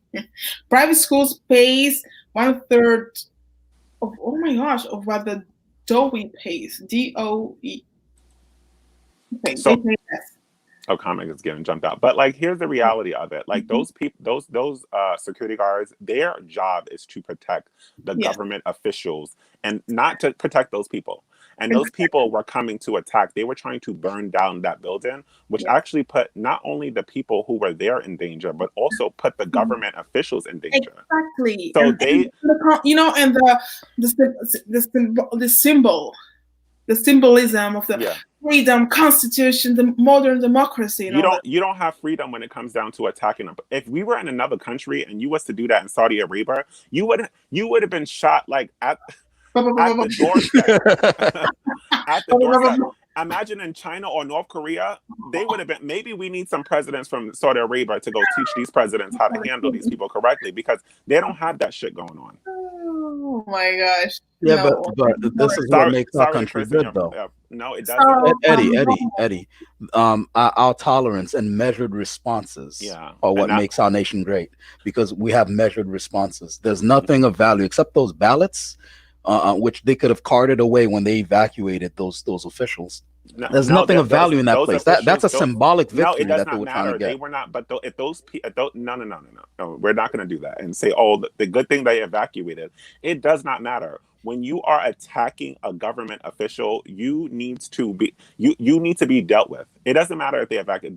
That's not freedom. That's an attempt of a takeover of power. So they attacked America. They didn't try to live through their freedom. I can understand that they had a peaceful protest, but they found explosives up in there. Like I said before, it's weird because like we charge and we burn down everything else, and we actually publicly slaughter terrorists when they do that. But Trump supporters are able to go into a White House, and I mean not the White House, the Capitol buildings, and unleash bombs and have guns and put it on fire, and that's what we call freedom. I don't want to live in that freedom. You guys are being very reactionary, just like you. Hold on, you're being very reactionary, just like you were when Dylan Roof shot those 7 or 8 people or 10 people, whatever that. No, let me finish the sentence. No, because all right. So okay, you weren't. You personally, fine, Eddie. You personally weren't. Let me paint. Because he's trying to paint a picture. I know where you're gonna go. Yeah. Let me paint a picture, but that you're not. Then you're not in. All right. Let me just say that people, right? They were up in arms when Dylan Roof got taken out to Burger King to have a burger and a soda after slaughter. Oh, what's happening? Because he's talking bullshit. No, I'm kidding. No, I'm kidding. No, it's because he thinks that I'm a Democrat. That's what he's trying to go at. And he thinks that I'm like a Black Lives Matter friend. And Paula, you already know how I feel about those things. Yo, Dylan got me, son. Dylan got me.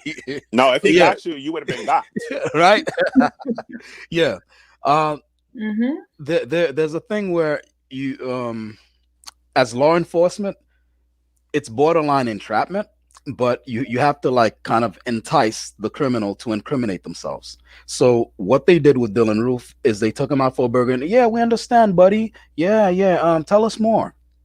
Yeah, black people are bringing down Western civilization. Oh, tell us more. And they got all that stuff, and they incriminated him with it, and they built a case. Now with these guys who ran up in that Capitol building, you want them shot down in the streets and not know how deep the rot goes into the meat? I mean, the guy. Let me finish though, Eddie. I just came in the show. You've been talking for a minute. Yeah, listen. Oh, you're right. You want them shot? Hold on. You want them shot right on the staircase and not know how deep the rot goes into the meat, or do you want to see how much of the sleeper cell is around? Because around 2010 or thereabouts, the FBI made a case and had a report that white supremacists had infiltrated law enforcement across the United States, and no one knew how deep that went. So now you have seditionists doing all these things. You may want to see how far they'll take it. Again, I don't think law enforcement is that irresponsible that they would allow the officials inside to be in actual danger. Those people were safe. They want to see how much of this is going on. You got these guys, they came in there in the showroom floor, I like to call it, and then they sat in Nancy Pelosi's chair. You saw that Viking dude with the hammer on his tattoo on his belly? They let them all come out. Let them all come out and let them all claim their allegiances so that we know what we're dealing with. You don't shoot them in the middle of the street or at the steps of the Capitol. That's not good intelligence, law enforcement intelligence. That's my 2 cents about it. And we don't know yet if there are actual double standards going on, because we haven't seen the actual consequences of these things yet. We have not seen it. It's only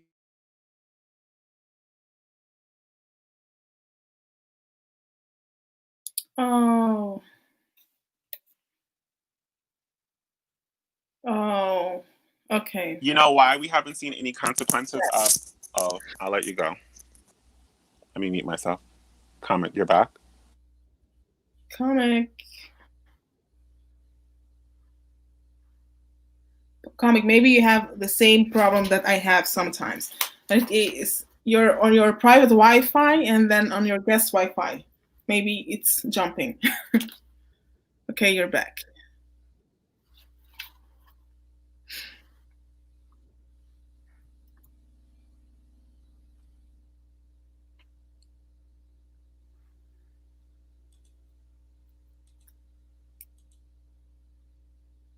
Comic.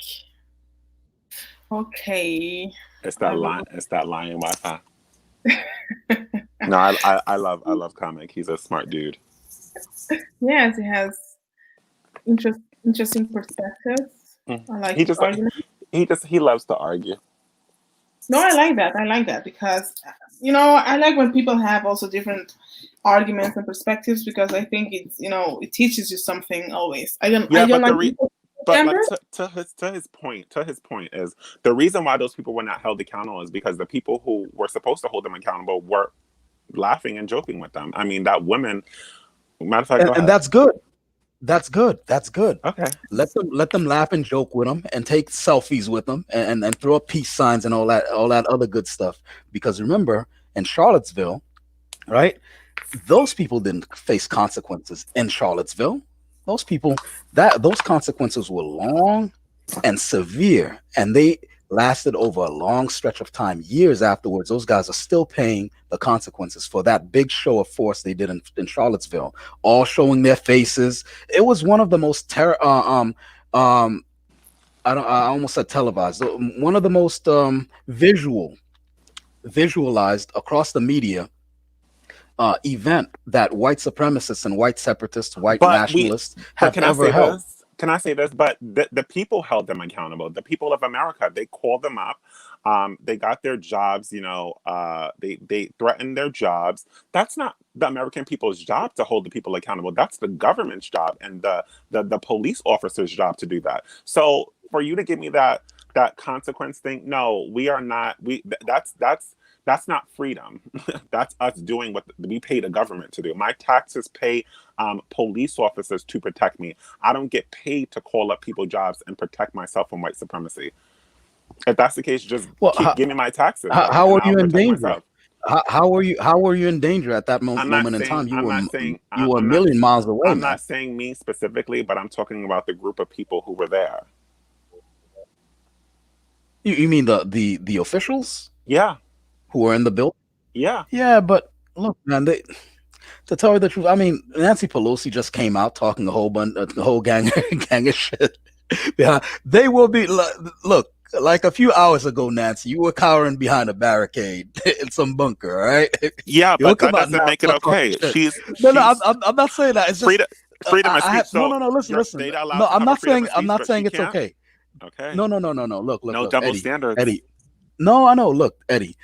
I don't have major grievances. Oh, what's happening to him? It's that lies.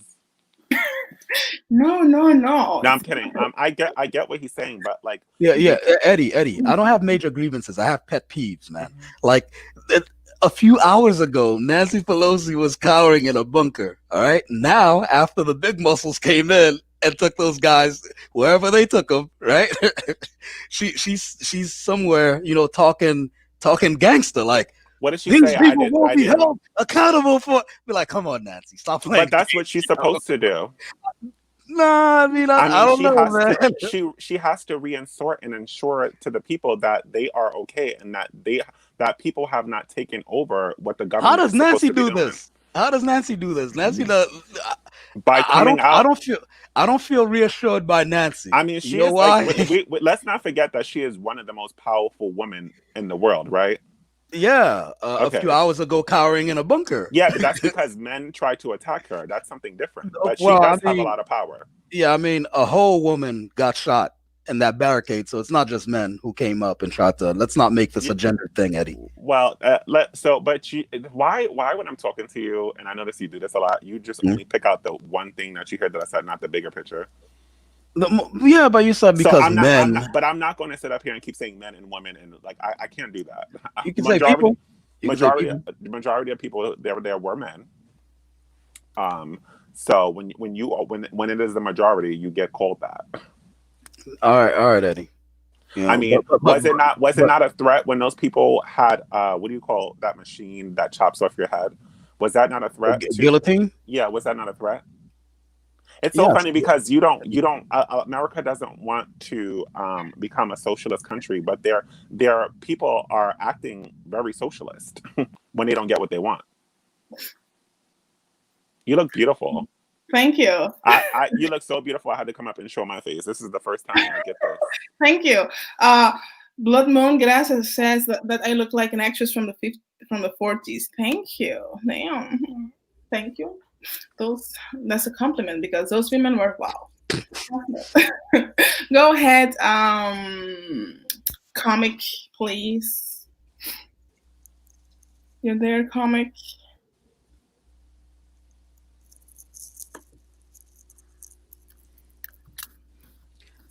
Eddie, the socialists got me, Eddie.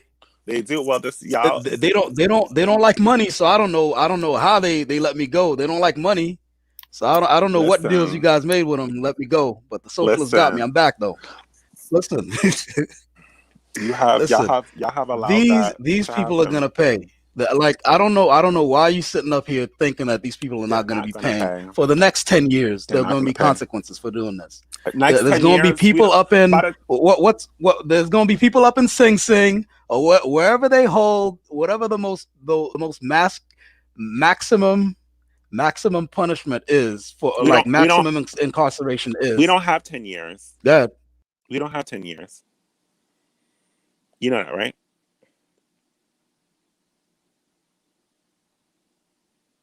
He's gone. Why? What's happening? What's happening?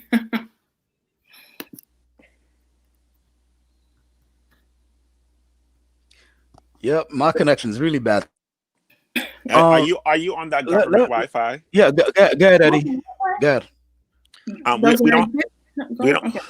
We don't have 10 years though, comic, and come on, that's not reality, brother. You know that those people should have been held accountable. When it comes down to holding other people accountable in other communities, I've seen them police officers react to neighborhood parties harsher than they reacted to people burning down a Capitol. It's just strange. There's a huge double standard. Double standards. Ay, Dios mío. Comic, why? Come back, man.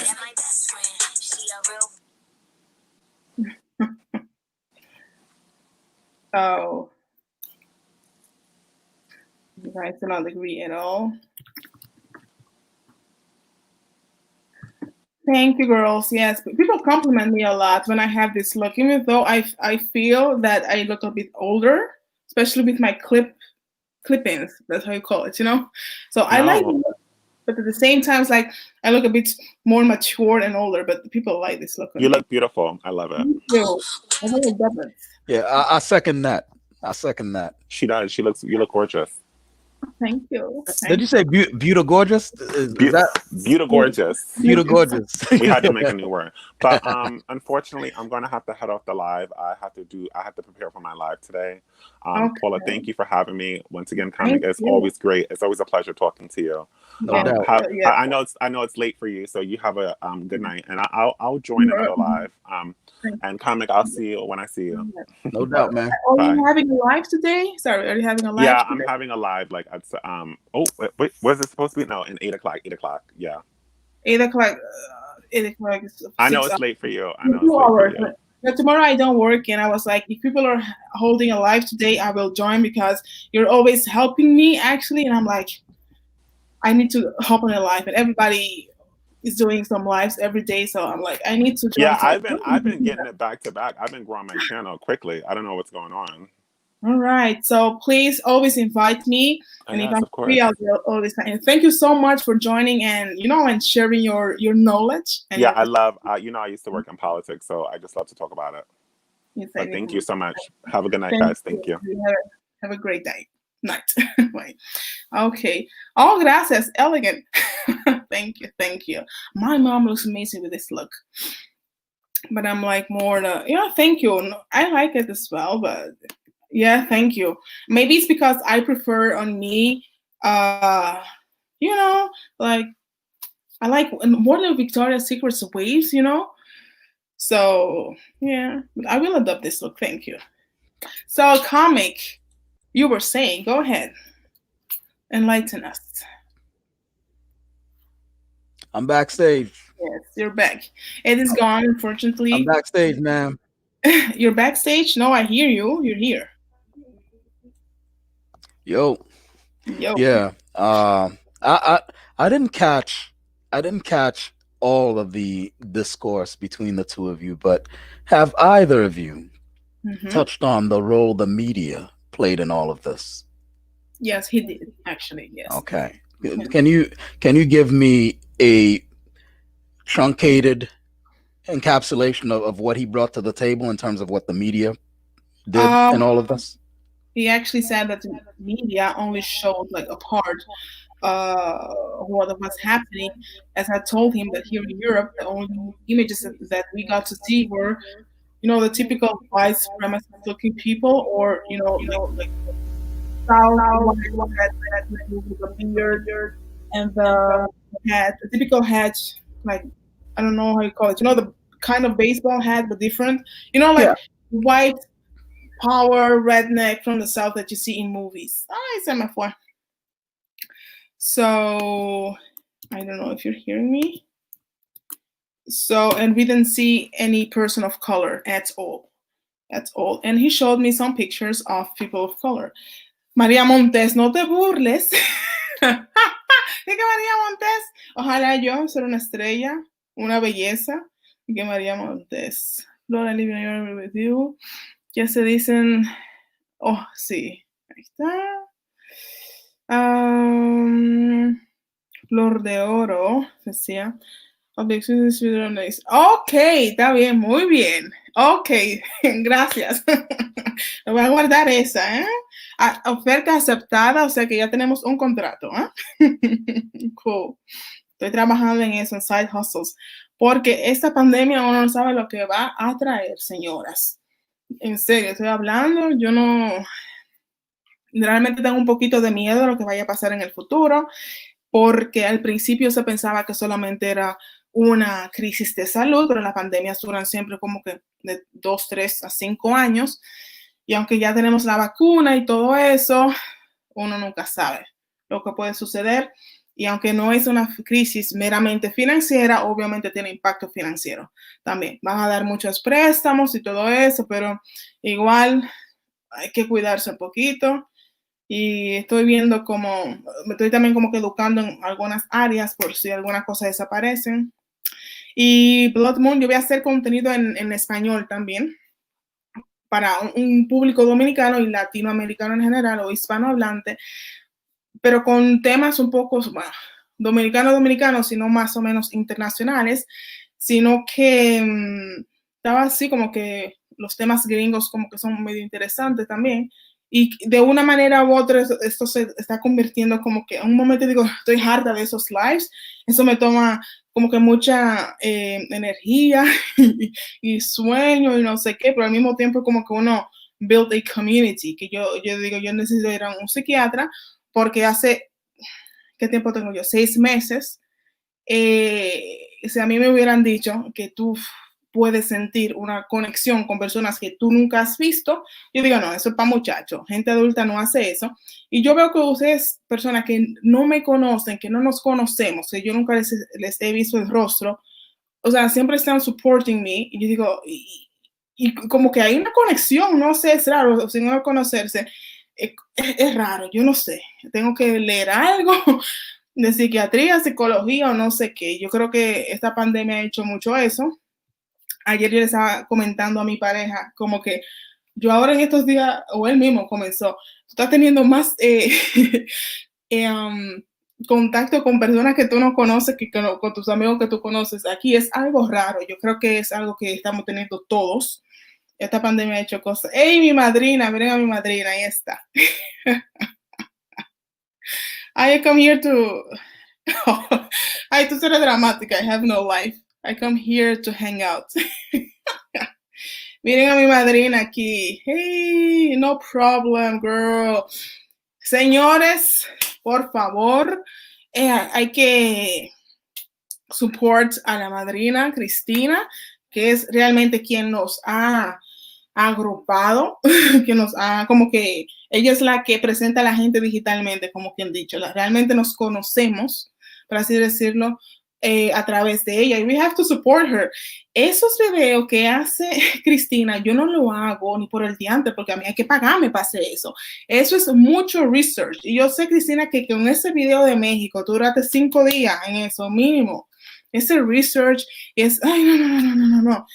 Y esos videos, esa editadera, yo odio el editar. Por eso que yo prefiero hacer los lives, porque aunque duran más, esa editadera no se hizo para mí. Eso se hizo para mi sobrina, pero nunca está en mí. Yeah. Así que, guys, we need to support Cristina. Algo ahí, unos $5.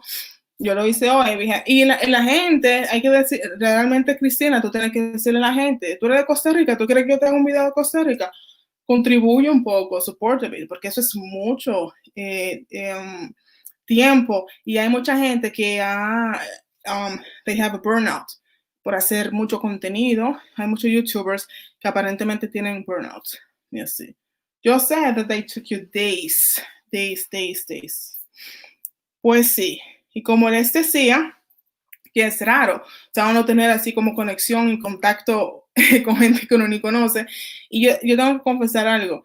La primera persona que yo le he dado mi número sin conocerla directamente eres tú, Cristina. Yo a nadie que yo no lo conozco o no le doy la cara le doy mi número. Contigo yo lo hice. Tú tienes una personalidad así muy sweet y así como que no sé, tú atraes como muchas cosas positivas, no sé. Y mira, todo lo que estamos aquí reunidos es por ti. Así que la madrina. Sí, yo tengo otro live tomorrow. Sí, ya ni me acuerdo cuál es el tema. Yo hice una lista de... Pero sugiérame uno. O tú mañana tienes live, Cristina. Mañana es el Ladies Night. Espérate, el diablo, yo el sábado tengo que estar a las 10 de la mañana. No voy a poder join. Qué vaina. Hice una lista aquí.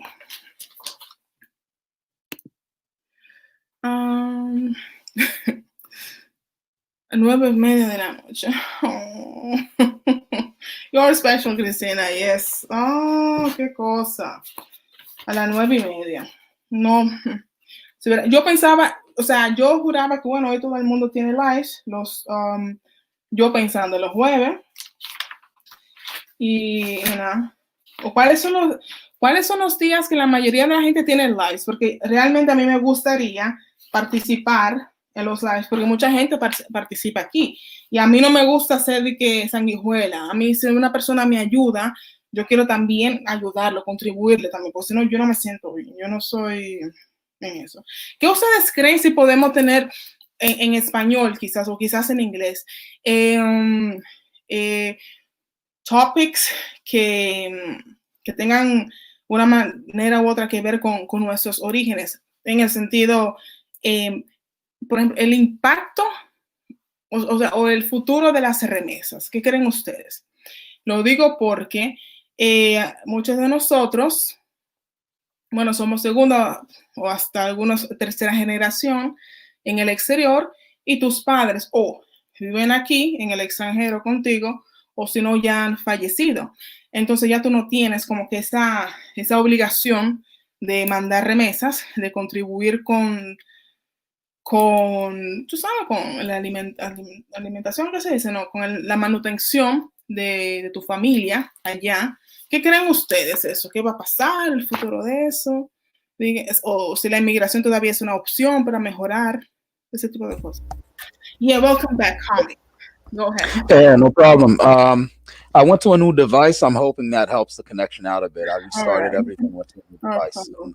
Hopefully it's slightly more stable and I don't get, abducted by any more political parties, right?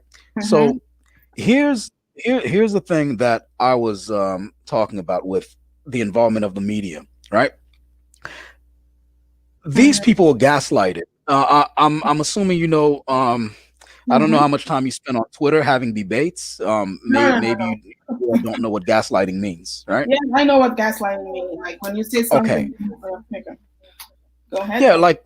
Yeah, So these people were being gaslighted. I mean, we're lucky this wasn't worse. Because think about when Trump won, right? And all the rallies. I mean, the guy loves rallies. All the rallies that he had since he won, they would do things, and I said this on my platform. The media, the left-leaning part of the media. See, the media has been doing this. Both the right keeps trolling the left, and the left keeps trolling the right. I'm talking about the media and their relationship to the people here, right? So the left-leaning media, which kind of like dominates overall media in the United States by a ratio of about. Ay, se fue, men. Qué cosa. Tipo habla vaina interesante, tiene buenas perspectivas y no es muy emocional, lo que yo encuentro muy an added value. Yes, go ahead. Yes, Leftist media got me, yo. Yes. Listen, the leftist media, the leftist media dominates overall communication in this country by a ratio of about 7-3, 70% to like 30%. And so the leftist media has been trolling. These people are a lot of people, and they needed a voice. And what I saw the last day and a half or so with what's happening is them finally saying, look, you can't deny what we're saying now, right? Because since Trump won, these people would do stuff like Trump would throw a rally and they would send their little choppers. The leftist media would send their little choppers. If the rally's going from 9 a.m. to 7 p.m., the choppers would show up at 9:10, right? 9:10, 9:20.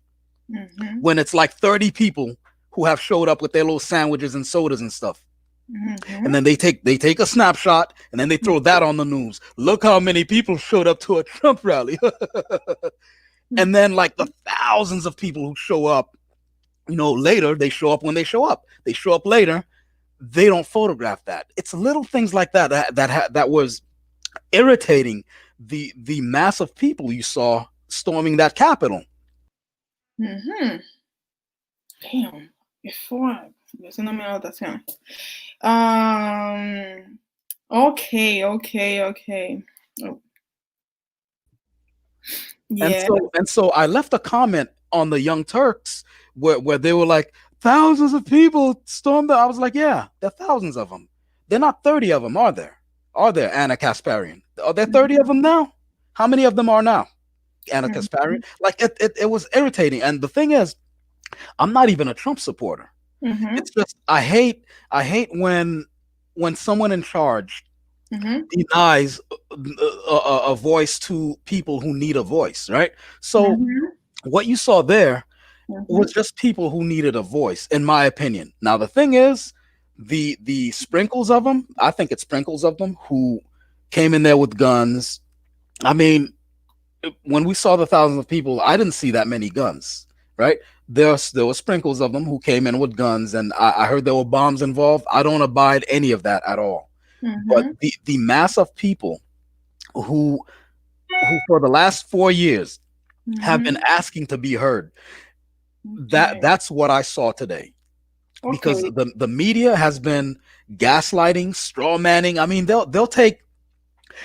I don't like it as a Black person when the media overall does it to me. For example, a few years ago, actually probably a decade ago, I was involved in a building fire, right?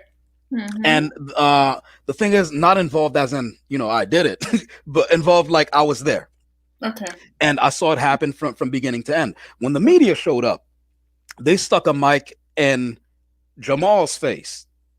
Yeah, I done saw it, man. Yeah, man, I done saw it. And then they stuck a mic in my face, and I'm like, well, early in the morning, well, I smelled a little bit of whiff of smoke. And very articulate, right? As articulate as I am now. Yes. And so when they chopped it up to show in the evening news, who do you think they gave the bulk of the time to? You get what I'm saying? Yes. And so Wait. yeah, and so here's the thing: to perpetuate the image of the stupid black person. At the same token, they did that same thing to Trump supporters, where they would catch the most backwoods redneck, toothless, lice-haired. They'd catch that guy with the Confederate flag hat or the Confederate flag shirt and the MAGA hat, and then they'd say, "Oh, typical Trump supporter doesn't know how many states we have." Yeah, all 49 states of that. They would do stuff like that all 4 years. And no, Blood Moon, I'm not supporting anyone storming the Capitol. That's not what I'm doing here. I'm offering nuance to what happened here today or last day or so. I'm offering nuance, a nuanced view anyway, from my point of view. I think the lion's share of the blame of what happened here falls with the media. Not to absolve anyone of their personal accountability, but I think the media had a strong hand to play in this. Yeah. On both sides too. To quote Trump, there were good and bad people on both sides, right? The both sides of the media. But again, where you have all the Fox News is and the what's that guy with the Weasley voice? He's the Jewish. He's a small voiced guy. I forgot his name. Ben Shapiro. You have your Ben Shapiros. You have your Fox Newses and all that stuff. But that's probably like 20% of media, if that, in the United States, right? The bulk of the media is your CBS, MSNBC, ABC. And all those things. And they're severely left leaning.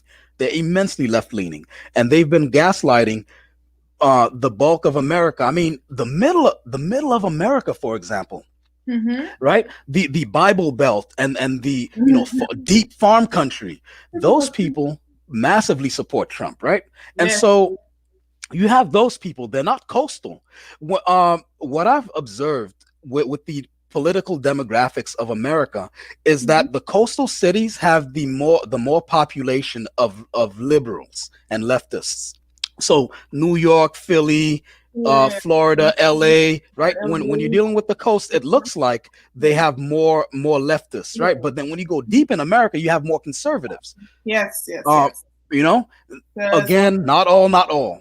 Right, I'm speaking in broad sweeping terms. If you'll forgive that and give me a little bit of no. You know what I mean? Give me a little bit of charity and okay. So you have those massive people in the middle there who own farms and stuff like that.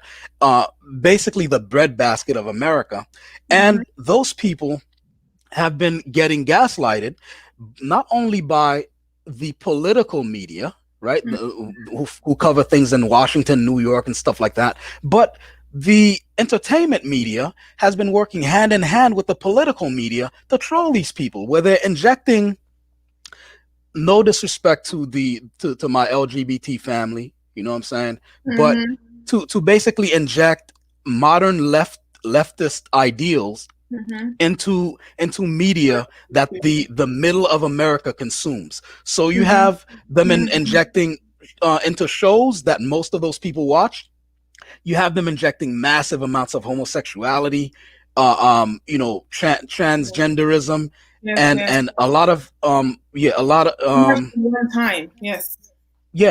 And so when those people, for example, there have been, it's happening in comics too, which is a community I'm involved in, and when those I'm sorry. I'm sorry, go ahead. Sorry. And no Netflix content. Yeah, Netflix contents with what's that show where they have those little kids, stripping or Cute, something like that, cute, twerking and stripping. Do you remember cute. what that show is called? I know it's here from France. Yeah, and so Cuties, mignon. beauties or cuties. Okay, so Okay. you had shows like Cuties, and that was far from the only show. All right, they had a literally a drag queen show, but for kids, and you know when the typical Mhm. middle American Mhm. is interviewed, and that middle American says in their best articulation, I mean, those people are not exactly the most communicative people, right? So Mhm. you asking me like, hey, how do you feel about this, that show? Well, all all of this, that, and the third, and they sound backwards. But look for the message. You don't. Yeah, I live in America. Morena says, I live in America. Wild man. You know. Yeah. And so look for the message, not how it's delivered. Mhm. They're in the middle of America. There are Yeah. forms of English in middle of America that we on the coast haven't heard in like 50 years. So it's gonna sound funny anyway. But then the media takes that stuff. The media takes that stuff and kind of gaslights and roasts them, like and trolls them. Those people were fed up, man. Those people were fed up. And speaking on as far as the comic book community is concerned, it's really bad because a lot of stores have been closed because of what the coastal liberal leftists have done when they took over that medium, right? And so the shop owners in the middle of America showed up to a production meeting between companies and their stores, and those guys said, "Look, these people are coming in. We got a massive influx of people, but when they come in there, all our superheroes are gay, and you're wearing the Bible Belt. You got to help us." And and what happens is they took that stuff and they put it in the media. Oh, backwoods country, homophobic, transphobic shop owners did this, that, and the third. Yeah. Those people, you know what you just did with that? You just beefed up Trump's support base, because those people, when you're playing word games with them and you're gaslighting them constantly, they look for a guy who says what he means and means what he says, even if he's the crudest, most insulting person on earth. And that's what they found with Trump. Trump will get up on stage instead of speaking about, I don't know, will there be new taxes? He starts roasting, Rosie, what's that girl's name, Rosie, because he's that frank and that base level. They respect that because at least, even if they don't agree with him, and believe you me, there are a lot of people who are in middle America who are conservative who don't agree with Trump. But even so, they have no other choice. They have the guy who's very frank with them. And then on the other hand, they have the people who keep gaslighting them, calling them names. No matter where you fall in the spectrum, if you don't agree with these people, they have a name for you. Like, and as you can see, even me as an observer, even I'm angry about it, and I'm not in that group. Sorry, I think I took over your show a little bit. I'm sorry about that. No, it was very interesting. I actually kind of agree with Eddie. No, that's fine. That's fine to agree with Eddie, but you know what I think? If at any point they gave those people a chance to be heard, this wouldn't have happened the last couple of days. Okay. And the other thing is the dispute of who actually won this election, right? We'll never know. We'll never know. I really think so. Come on, really? What do you think? What do you think? I truly believe that Biden won. Yeah. Would you have voted for Biden? Sleepy Joe, Jim Crow Joe. Would you have voted for him if you because you're in Europe, right? But if you were in the United States, would you have voted for him? The thing is, like, of course, in the U.S. you only see U.S. perspectives. Donald Trump he's not a political, he's not a politician. And I know that, at least if you compare him with other politicians, what you see is almost what you get.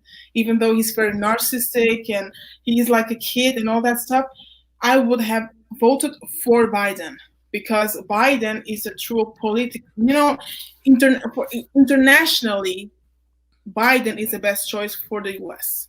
Biden is not going to start a war. Trump, if he thinks something, he will do it. He will not take into account the world, other countries' perspectives. He will not that the U.S. does that a lot, but like the U.S. went backwards internationally with some international how you call them? Can I ask you a question? Can you name the new war for me that Trump started? No, he didn't start any war. How is it that this narrative keeps getting put out there? This narrative keeps getting put out there that he's going to be giving out conflict. I'm sorry. I'm sorry. I'm not talking about the race war and U.S. new civil war and that kind of stuff. I mean about international conflict. He removed. Name it. What new international conflict did he start? No, not really conflict, but he removed the U.S. from a lot of international agreements. So what he did is economically not very well for the U.S. That's far from starting a war, though. See, you contributed to something that's out there that he's some sort of warmonger. The one president in recent history that hasn't got us in a new war is somehow a warmonger. That he Biden's not going to start wars, as opposed to Trump, who's starting wars. No.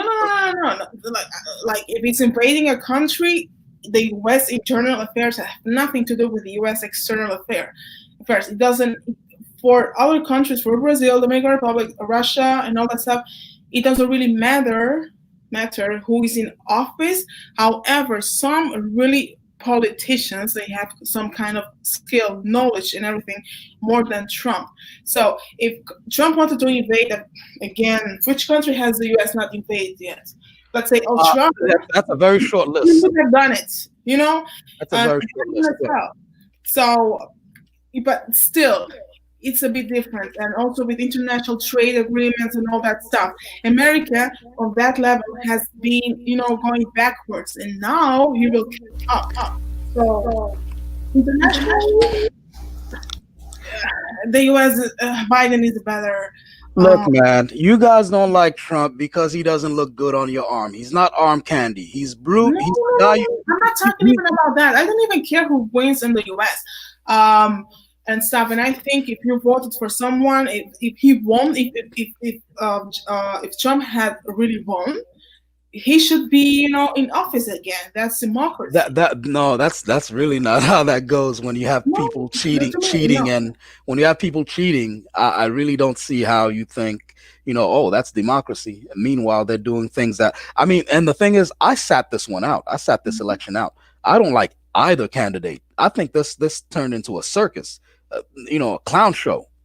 But at the same time, I'm not blind. Where I saw, these things happening with the count, and then someone coming with the video. Oh, Radical Latino. Oh, adorar mucho. Radical, welcome, bienvenido a life. El radical, ñaño. What's going on? What happened to Comic? I thought he was still talking. Comic is having the same internet connection that I had several weeks ago. I think he's jumping from his private and his guest Wi-Fi. I don't know. Gotcha. Something. Yeah. Gotcha. So I was trying to I came in late. I'm trying to understand what's going on. What's your topic again? The topic is actually about a lot of things. The double standards of yesterday, when the Trump supporters invaded the Capitol Hill, and how come that the U.S. that kind of act happened in the United States of America, something that no one had expected, no one in the whole world, no country, and it did happen. Why? How come it did happen? And the double standards that that happened. Comic says that we are too early to say that it is a double standard and that we are being reactionary. He has some great points. And that, those that would not have happened if those people would have gotten a voice. He's back. Yes. I'm gonna say there is a double standard. I don't know if you're talking about. Yeah. Yeah. I don't know if you're referring to a double standard based on the race.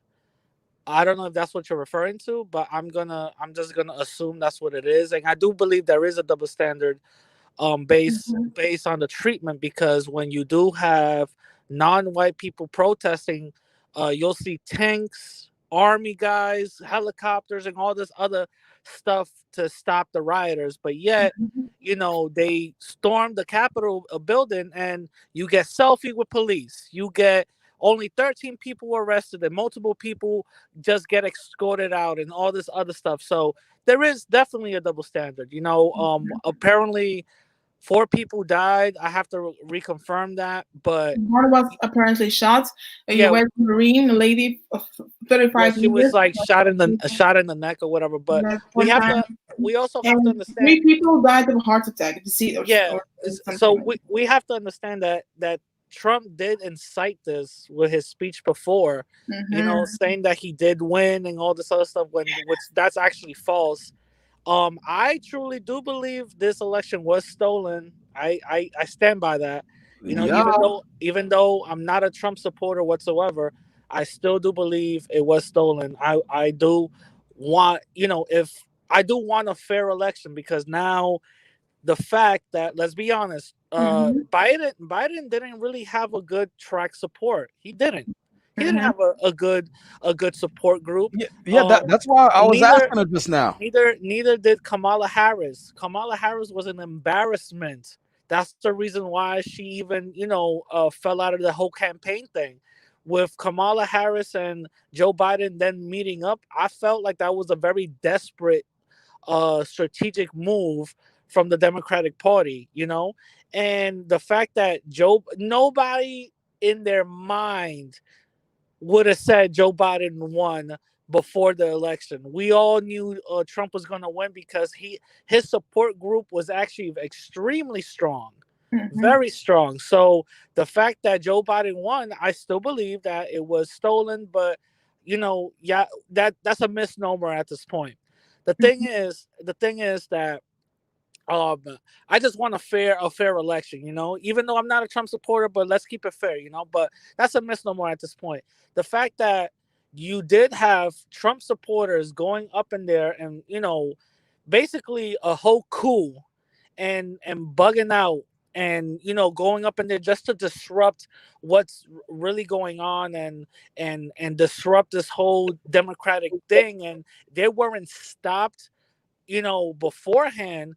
It's a big slap in the face of democracy. It's a big slap in the face of the people here. It's a big slap in the face of America, because America is touted as the end all be all greatest nation, but yet people could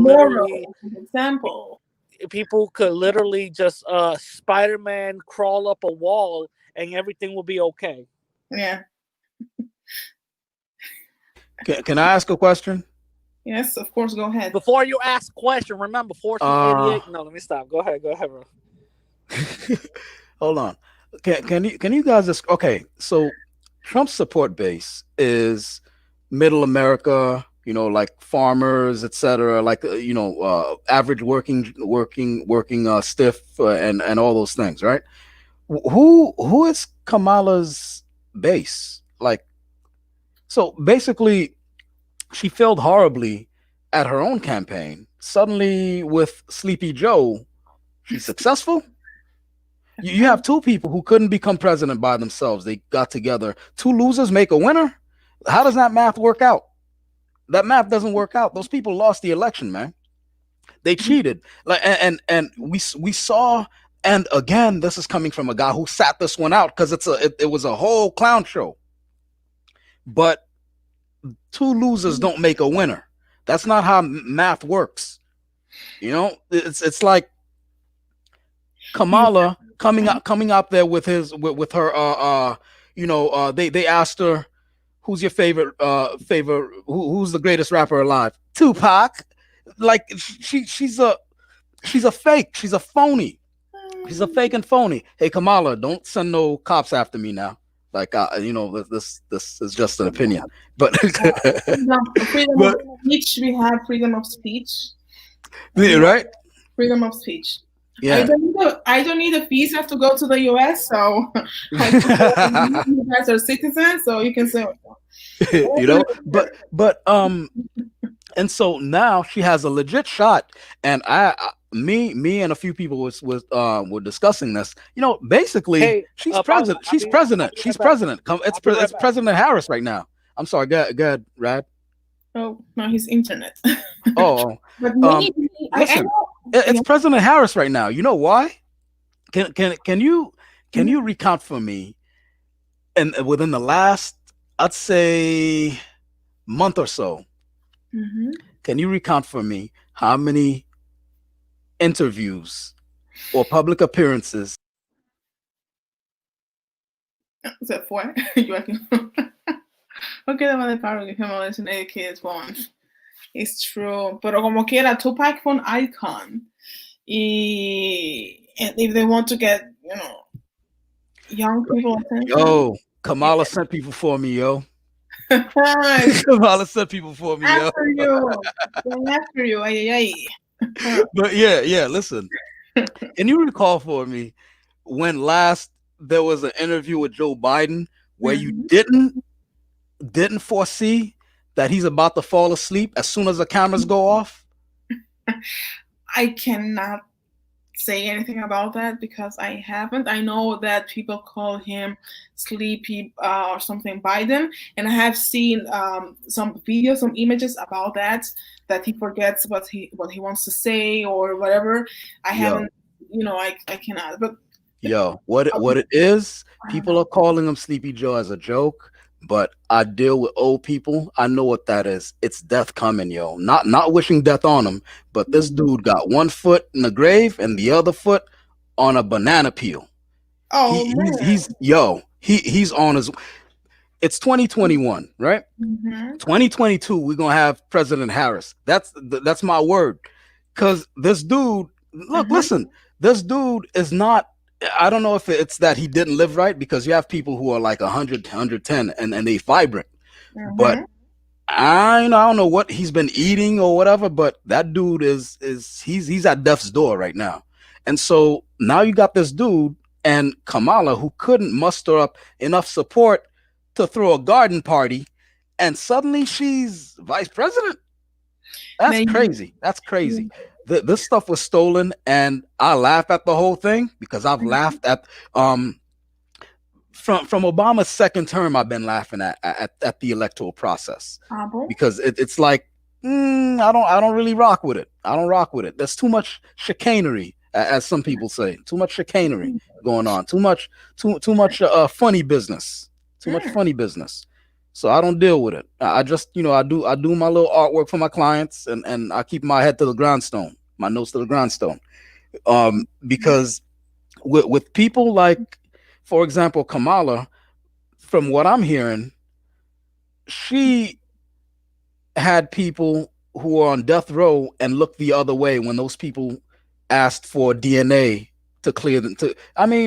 You're gonna get the needle. And at the very least, they could give you a last shot at freedom and life, by saying, hey, look, this crime occurred before we had DNA technology.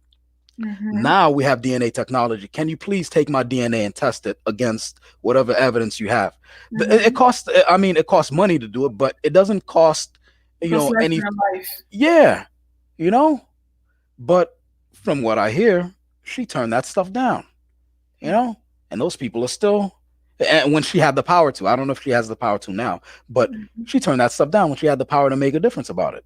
And let's not forget the videos floating around out there, which is why I think she lost the black woman vote. Have you seen the videos of Kamala floating around out there with her bragging about putting black women in jail because their kids miss school? Have you seen that? No, I read something like that on Twitter or Instagram, but I haven't heard or seen an actual image of her saying that. No. It was infuriating, especially as somebody who grew up with a single mom, I know what that is. But Growing sorry, up with a sorry. single black mom who's trying to take care of like three, Children four have to kids. go to school. I'm sorry, go ahead. Children have to go to school. People I'm cannot. sorry. What? Sorry, but children must go to school. There is no excuse. I'm sorry. Even though you're a No, single no, no. mom, I your know, but children should let me go let to me. school. Yeah, but okay. So, do you think the kids are gonna go to school now that mom's in jail? And No, those no, kids become ward of the state. Those kids wait, get taken from her and wait. become No, ward of the state. so what I read was she was going sent to jail. Mothers that Uh-huh. did not bring their children to school. Yeah. I mean, like they have to go to school or at least at home with a laptop or a computer or whatever, follow lessons. You Uh-huh. know, children need to be educated. Right. Without education, there And, is nothing. Of course, those women. and so the remedy is prison time. No, of course not. Prison time is not a remedy. Of course not. But Right, children, but why that's are what people we're talking mad? about. That's good that your children get educated. You know, in some countries, develop in your country, my country. Come on, you know, Yeah, but people. that's what we're talking about. Why is that the remedy? I wasn't saying that children shouldn't go to school. What I was voicing a grievance about is your kids don't go to school, now you go to jail. So now the mom who was already in over her head, and again, I have personal experience with this, the mom who was over her head trying to keep two jobs, right? Mhm. And the kids somehow find a weak point where they can actually play hooky or cut class, right? Mhm. And the mom doesn't know until the report cards come in, which was my case, right? We were some badass kids, Same. and so now she's in jail. So do you think it'll be easier for her now to keep us in No, school? Is that how that works? no, not in jail. That's Of what course I'm not. talking about. And Kamala was bragging about this shit. And so Oh, I think that's why she lost a black woman vote, because black women don't really rock with her at all. And but I don't know what makes apparently, people. I'm sorry, go ahead. apparently, sorry, she won because of black women. Apparently, No, no, the no, no, no, no, no. background of No, no. On the ticket with Biden, she won because of black women. On the ticket with Biden, she won because of black women. And the other thing is, there was a huge campaign where she brought in blackheads, which is one of the things that I have a problem with in the black community, where Mhm, they bring out our prominent figures like Charlemagne the God. God, I mhm. can't believe I just called him a prominent figure. But it is what it is. It is what it is. He has a voice, he has a platform, and he Yeah. has influence. So you bring in Charlemagne the God, you bring in Al Sharpton, you bring in Monique or whoever else, all Mhm, those people who have sway and influence, mhm. and the narrative is 4 more years of Trump or this woman we feel meh about, right? So, Mhm. lesser of two evils. That's how she won that black vote. It wasn't like people were out there camping, putting a Home Depot bought tent, outside there to wait to vote for her. That's not how that went. I don't know if that's how they painted it, to the international community, but that's not how that went. It was if we gotta vote, that was that kind of shit. It wasn't. I don't know. And I know black women, even though I didn't vote. I know plenty of black women who voted, and they voted for the Biden Harris ticket. They didn't vote for. Not only did they not vote for Harris, they don't really care for her like that. Mhm. But even if they did vote for her and the Biden Harris ticket, they were like, it's either that or more Trump. And all these other candidates, kind of rubbed themselves out. So they had no other choice. And by what I've gathered with people in my surrounding, in my entourage, right? So I can't speak for everyone else. So I can only speak. It's not like I have enough resources to take a poll or anything like that. So I don't know, man. And Biden, Jim Crow Joe. I mean, there's a lot of unfortunate stuff that he said. In the 80s, I know. I've seen those videos, yes, of him during the 80s and the 90s, yes, and then you're going to vote for that person. But still, they were, some people voted for the lesser of the two evils, as you said. Yeah. And the same happened in 2016 with Trump. Some people didn't trust Hillary. They thought like Trump at least is not that cold, or he is what he is. He is what you get is what you see. Let's vote for him, the lesser of two evils. The same thing I think happened here with Trump, and I think the minorities sent together to Yeah. make them win, I guess. And younger people as well. Younger people, I guess, yeah. Honestly, with Hillary and Donald, I think Hillary would have lost to a little girl in a lemonade stand.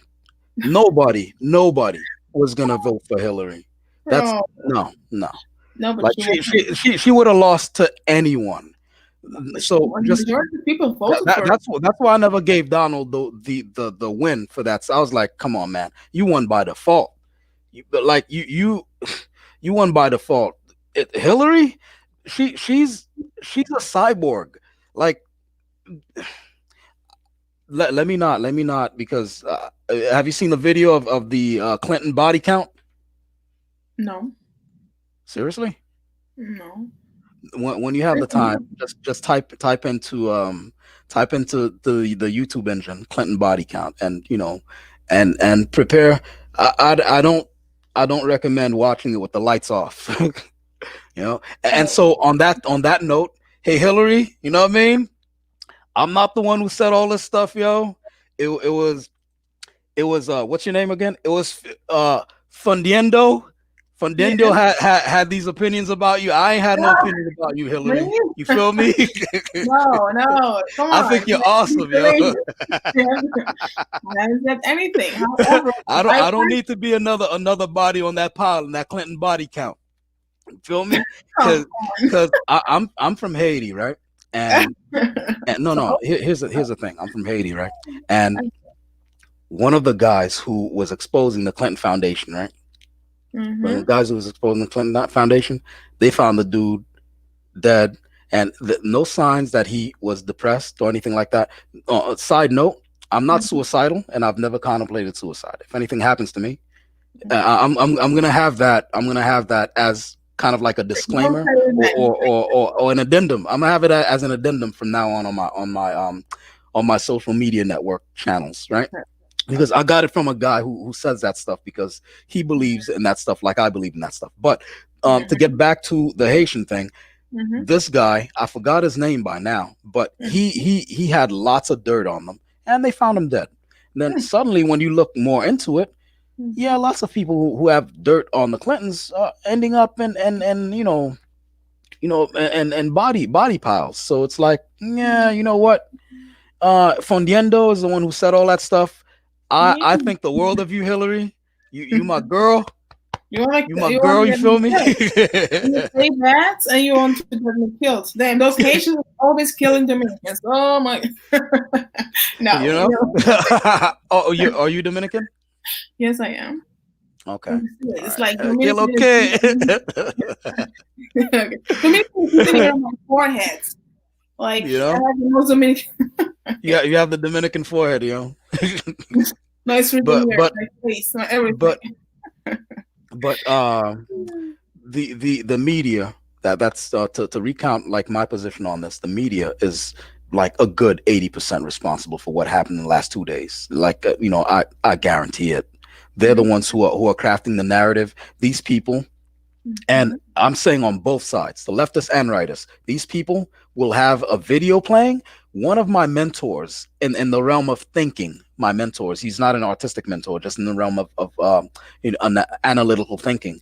He has told me, when you watch this devil media, that comes across your TV or your laptop, your iPhone, turn the volume off and watch it the first time, then turn the volume on and watch it the second time. See if there's not a world of difference, because these people will have a crowd of folks coming out like it's a hurricane, and there'll be a crowd of white people coming out of a shop with a bunch of goods in their carts, and the voiceover will be like, and here we have foragers looking for survival goods and blah blah blah blah blah.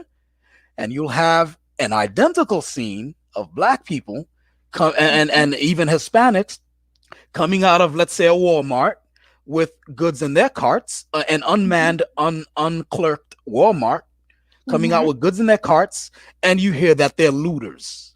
Okay, the media will paint whatever the hell they want and make you think that heroes are villains and villains are heroes, and that goes to both sides. I namely, hold on one second. Blood Moon says DR, if they were black cops, would have shot them dead. She's responding to Dominican Renaissance. Dominican Renaissance is that? Yes. Yeah. The- Bienvenida Dominican Renaissance. Yeah, My favorite. hey. I call you troll all the time, but the thing is, like, wait. Dom Ren is your favorite for real? Dom Ren? You know what I love about him? I don't agree at all with what he says. I understand his stance. However, I do understand where he's coming from. You know, the deeper underlying thing, I understand him. And what deeper underlying thing? I'd like to understand what you understand about Dom Ren. Wait. But what I love about him is the self-control that he has enormously. He's like a frog. I love that. And when he's interacting with the truth teacher, oh my Lord. Hey, Dom Ren, it's all good, man. It's all good. It's all love over here. It's Fundiendo who has all these negative things to say about you, yo. You ain't hear what you gonna take that from her, yo? You gonna take that from her? She said. No, I love his self-control. Come on. Well, Brent, why is he in the chat room? Bring him up here. Yeah. Oh, yes. Come on up here. You're welcome. Please join. Oh my God. But I disagree with you and Eddie with the double standards thing. I think, especially with, and the example I will always have is Dylan Roof, where people in our community, and I mean by the black and brown, whether you believe in an alliance or not, I mean we're in the same pot. But in my opinion, black and brown people who were up in arms, why he got taken to Burger King or whatever. If he was a black or Hispanic person, you know what would have happened. Yeah, but that's cops. That's actual cops doing their job. That's their job to kind of like let you talk, because a lawyer had said never talk to cops, and they're completely right. You don't talk to cops. If they have a problem with you, you ask for a lawyer as soon as you can, and then you shut up. So what they do is they get these people talking. With these guys coming into that Capitol, I don't think they should have shot them right on sight. I think Eddie would have been like, that's right. Now it's equal. Yeah, but that's not equal in my opinion, because I understand your opinion, so for a comic, but the thing is, come on, the world saw they were treated better with more privilege. Come on, it's like, yeah, you're letting Dom, what's good, bro?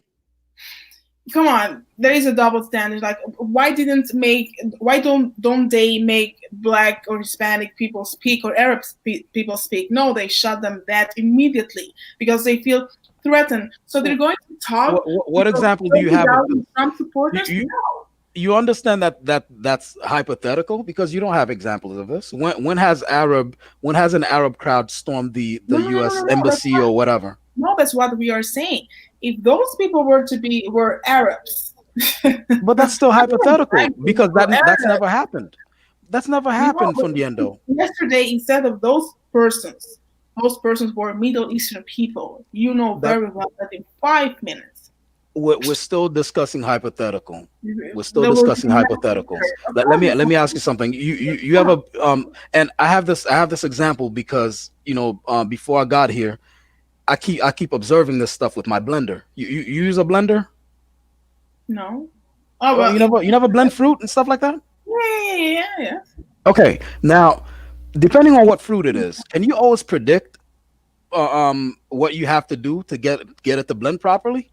You could say, "Oh, this tomato is gonna, do this, that, and the third." Then it completely surprises you. It's hypothetical. So you have not the first time. No, but the thing is, like, it's all hypothetical, because we haven't had black people storm a Capitol. Blood Moon says we know it would have happened. Only the delusional people think differently. Yeah, but Blood Moon, We don't Right. have tangible examples. What we have is the media selecting instances where you have actual bad cops interacting with the black public. That's what you have. And then now you're going to take that and paint the entire law enforcement of the country with it, But it's and saying that they'd be racist and stuff like that. but Because it's you know what? important. And the Ahmaud Arbery thing, let me ask you something, Fundiendo. Mhm. How closely did you follow the Ahmaud Arbery case? No, not really. Not that much. All right. Did you see all the armed black people? I mean, there was a whole black revolution out there. Black people with all kinds of gear, like shotguns and all that stuff, marching up and down that place in Georgia. And it was what it was. It's a free open carry state, and they did what they did. The National Guard wasn't called in or anything like that. So we don't know. I'm not gonna hog the floor. I know as the Domran, what's good, bro? president had to call the National Guard, and as the president didn't do anything, Pence had to do it. Actually, he did. Yeah, worked, you know. yeah, but I'm not trying to hog the floor. You brought in Domran for a reason, yeah. I don't know, but he can participate, and he can share Yeah, his thoughts. So I I have my thoughts, but I also like to hear people's different opinion, and you are free to say what you think and everything. I'm uncensored. You're free. Yeah, you're a free speech absolutist. Me, yes, I am. Oh, hell yeah. As long as you don't insult my mom, and even like whoever. I wanted to know, like, what was the like, how did people in your country see what happened? Like, Here? what was the perspective? Yeah. The perspective is actually my perspective. We all have like the same perspective. Yes, there is the double standard. Actually, everything that even Morena and Blood Money are saying, that if those people were black, there would be a massacre. There was a double standard. Yes, and actually, the fact that there was not enough protection afterwards, or police, whatever, is because Washington D.C. is a federal area. So it's a president who has to call or contact the National Guard, and of course he did not, and he's the one who actually instigated the thing. So, yes, here in Europe, everywhere we see it as a double standard, and that the Americans have made fool of themselves. It's like we are vergüenza ajena. I don't know how to say that in English, vergüenza ajena. Like, you feel so ashamed for them. It's like, come on, you guys with your high morals, you think that you're the top of the world, democracy and all that stuff, and you let that kind of things happen in your own country, and you don't even stop it. Because what kind of things? What kind of thing? You mean the Capitol thing? The fact they stormed the Capitol, because people could have, ain't nothing of value in there. The Capitol Hill. Ain't nothing of value in there. Like, and I agree. Look, I'm not gonna take lives over brick and stone and brick and mortar. Ain't nothing of value in there. Those people were barricaded in bunkers or evacuated. But don't you think so? Okay, so what some people? Hold on. Domran is what up, Dom?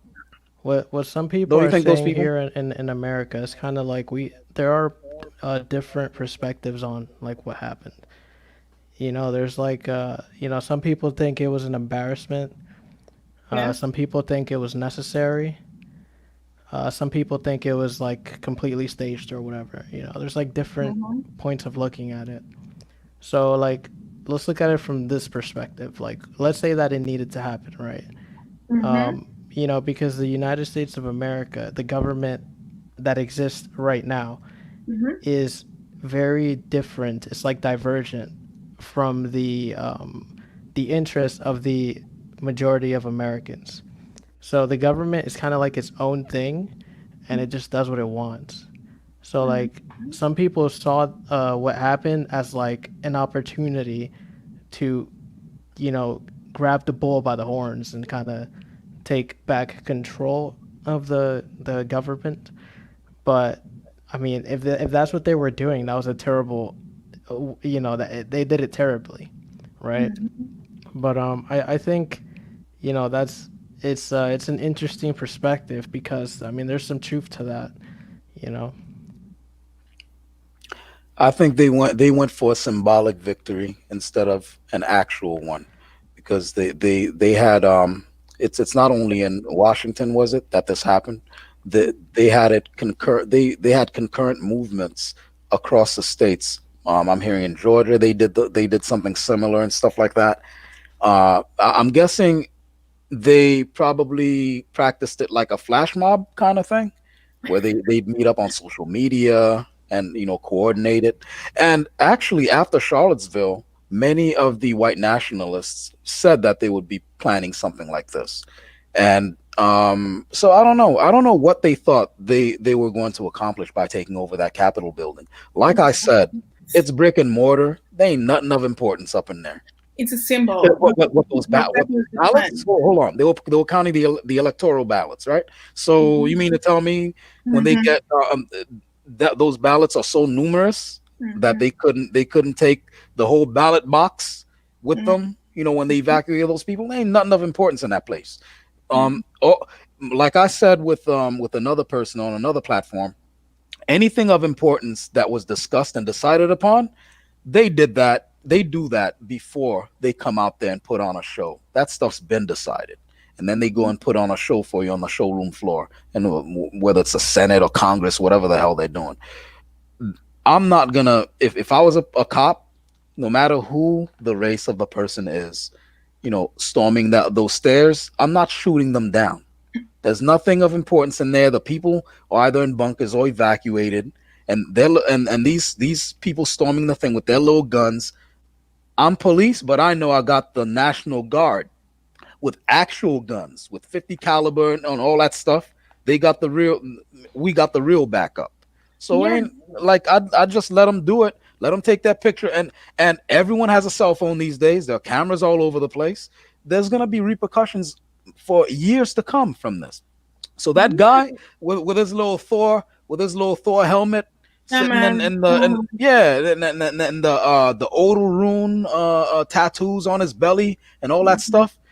Those clowns, whatever charges gonna be brought to him, they're gonna get those charges brought to him. So there's no double standard here. Everything that you guys are saying is hypothetical. If that had been a group of black or brown people, they'd have been shot down. You don't know that because it's never happened before. What you're using are instances. There. Sorry, I was sneezing. We're using our instant. It's not Corona, people. We're using our instances of police brutality and injustice that have occurred in isolated occurrences, and then you're saying, okay, I now know the formula for how racist, quote unquote, law enforcement of America treats black people or brown people or minorities or whatever, this, that, and the third. Until you see, because it's not only in the Ahmaud Arbery case that we had armed black men and women in the streets. There've been plenty of times when armed black men and women were in the streets and they didn't get shot down by National Guard or anything like that. So I don't know, man. It seems like victimology to me, to say that. No, but the thing is, like, in regular cases, there's a black man in a park or whatever. The policeman feels threatened him. It's always were those people at the Capitol? Didn't they feel threatened? Didn't they feel threatened by those crazy people there storming, trespassing? They were trespassing, right? That was not their own property. Come on. Acting like fools and storming the Capitol. It's about that. So you're all backing up. You're treating them with respect. While when it's a minority, like a brown, black, Hispanic, Arab, whatever man, you feel threatened, you're going to shoot him. That's the thing. That's a double standard. Listen, man. It's a bunch of white nerds in baseball caps and modern warfare gear that they bought at Cabela's, all right? And their little hunting rifles and that were storming that place. It wasn't properly trained dudes. So But still, it as doesn't as, matter as because, children in the US, black children who are 13, 14, 15 years old that are running in a park, with a hoodie, they become suspects. that's a media narrative. That's not reality. It's a media narrative. That they took instances that happened with a cop that either lost their job as a consequence of it, or fired, or is in prison right now, depending on the case. Right? They took that case and they blew it up in the media. And if you notice also, in cases when this happens, when the cop actually gets jail time, the story's not sexy anymore. They stop reporting on it because the cop's behind bars. And we don't see that the cop, like Justin Volpe, just asked to be released because supposedly he contracted corona. Do you know who that is? Justin Volpe? No. All right, there was a around 1998, 1997, thereabouts, a Haitian guy named Abner Loima. He got assaulted by some police officers, and they sodomized him with a broom handle, right? And then they jammed it down his throat. Okay, for that act, all those cops, received consequences. I don't know who got fired and will never work again, et cetera, et cetera. And the guy who actually did the ramming, had held a broomstick. That guy went to prison for something like 30 years. Muy bien. He's been in jail now Muy for bien. 20. I'm sorry, what? Very well. Yeah, he's been in jail now. He's been in prison now for 21 years. Okay, how many presidents have we had? I mean, the whole world done changed while this man was behind bars for one night's worth of assault. Okay, it was a brutal assault. I get it. It was a brutal assault, but for one night's worth of assault, and I know the guy suffered a lot of internal bruising, trauma and stuff like that. But for one night's worth of assault, this guy spent 21 years in prison. They stopped reporting on it. It's no longer sexy. The media moves on to the next thing, the next victim case, like to promote victimology. And then it only came back up when Justin contracted COVID, and he's like, hey, I might die in here. And then, the leftist media, the leftists are on Twitter like, oh, boo-hoo, you might die in prison or whatever. And now the media shines a light on it again. Like, how dare he, That's the narrative that's out there. So it's not really, in my opinion, it's not reality. It's not like, black kids are getting gunned down left and right in this country. These things are, especially if you look at statistics, we're killing each other way more than police are.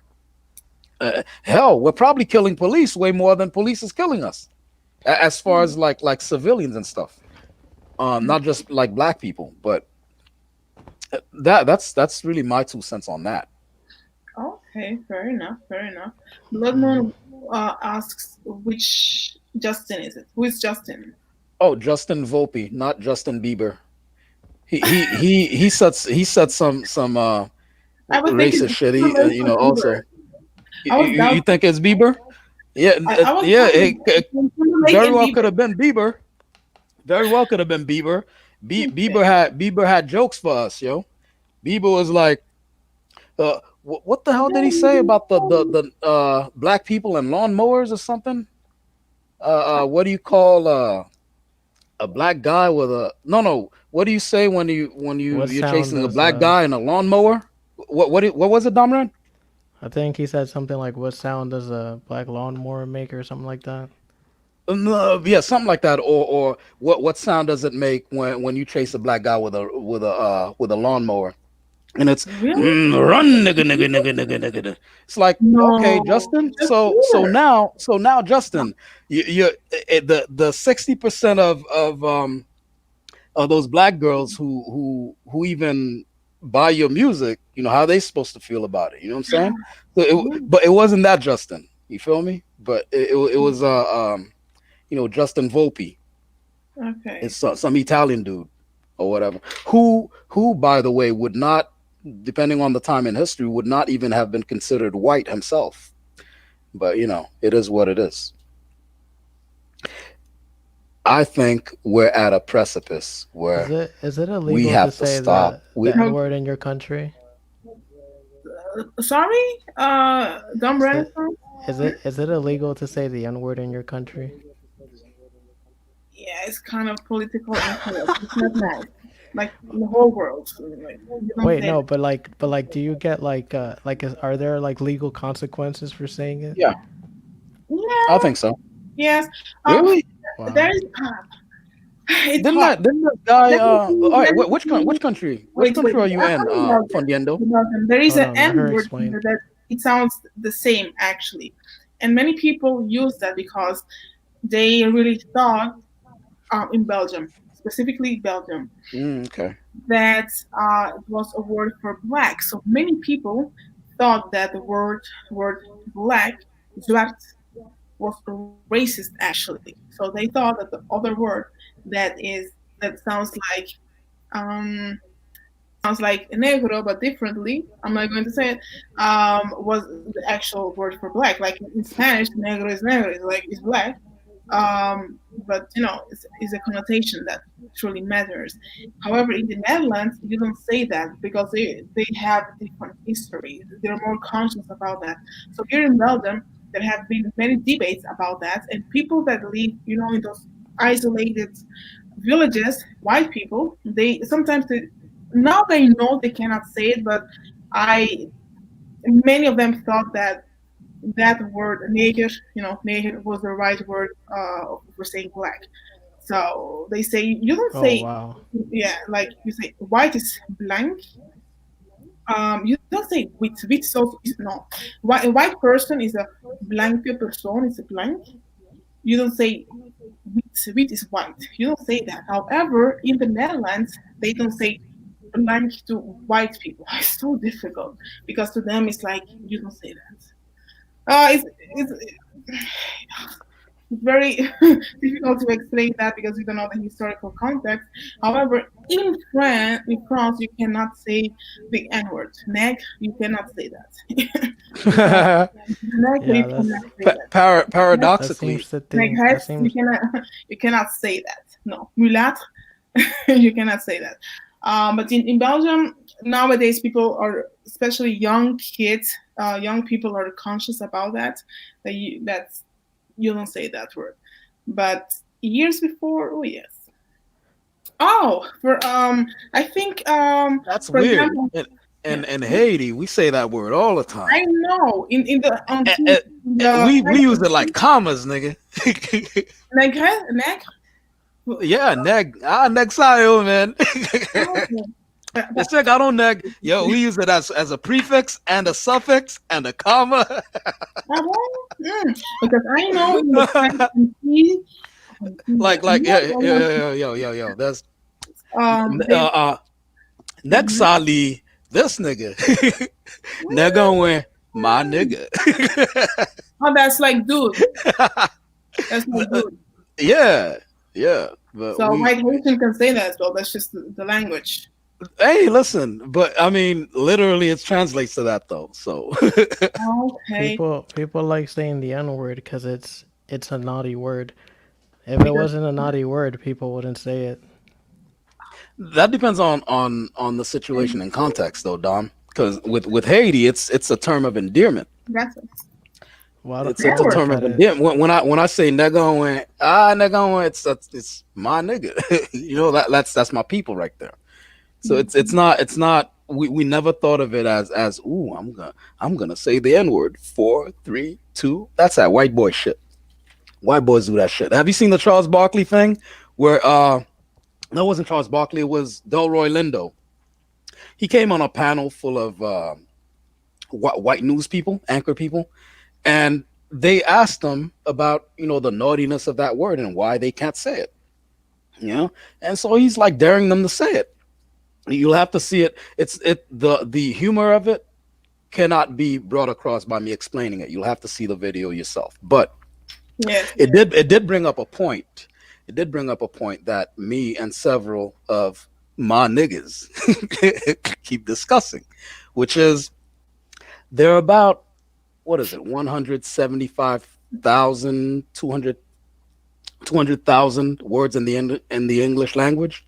Mhm. And this white boy is so privileged that the one word out of 200,000 that he cannot say, it's an itch he can't scratch. He's like, why? But why? Why can't I say it? You know? So go ahead, say it. You know, come among us and say it. we sitting right here, all 55 of us, white boy, come in the room and say it. You know, so it's like, it's in my opinion, the fascination with white people and saying the N-word, like Justin Bieber. That's what Dom Ren is alluding to, that it's naughty and they want to say it. It's forbidden because there's 250,000 Well, it's words. not, They can it's say not this. just white people. You think Everyone. black people think that stuff is naughty? Really? Well, I think Hispanics feel like it's Oh, also you're speaking naughty on to behalf say. of Hispanics. That's not something I know of. So I'm not Hispanic. You know, I have Hispanic friends, but they say the N-word like a comma, like we do. They're from New York. My entourage of Hispanic friends, they say it like we do, like we say it. There's no like, I don't see them looking to the left, then to the right. Yeah, 5, I mean, 4, 3, 2, nigga. I don't see that shit. I don't see it. I feel You know? like some of them are just Um, too comfortable with like racism. Okay, so you think the word is racist then? Well, I'm not saying the word is racist. I'm just saying like the attitude that that a lot of Hispanics have. I Okay. You know, revolving So, that so you, word, you think a revolving lot of around. Welcome. hey Doc, Dr. Lola. yeah, I invited Doc over. Doc, Okay. it's not my platform. You know, that it's Fundiendo. I can't pronounce your name too well. Fundiendo. No. Can Actually, you please yeah. melting neurons. No problem. Go ahead. Welcome, Dr. Laura. Yeah, Lore, Dr. yes. Lore. Sorry, I can't stay for long. I've got some homework I got to get back to in a Me little bit. neither. We'll stay here for 15 minutes max. So go ahead.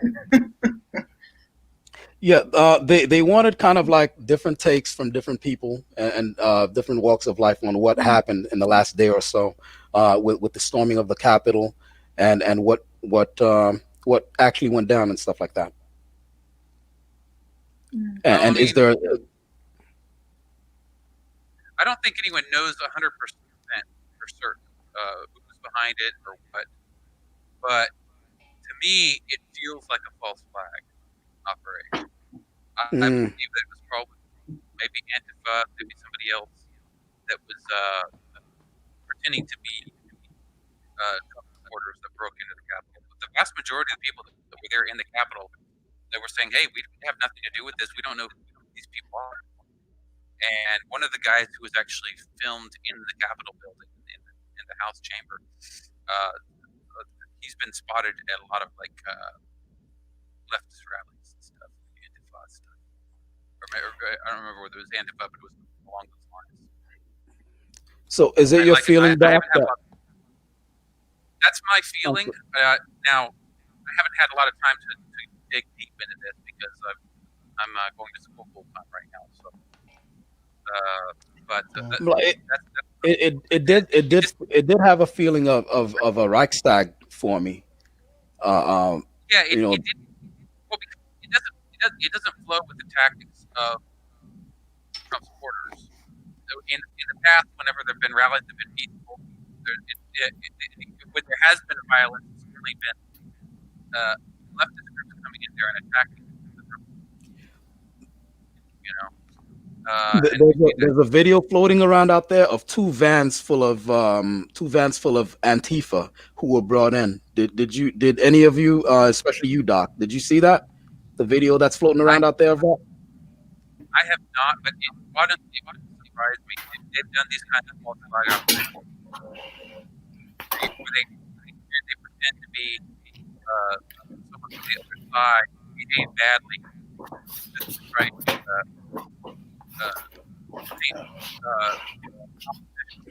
Oniendo, who you beating with that chair? It's for me.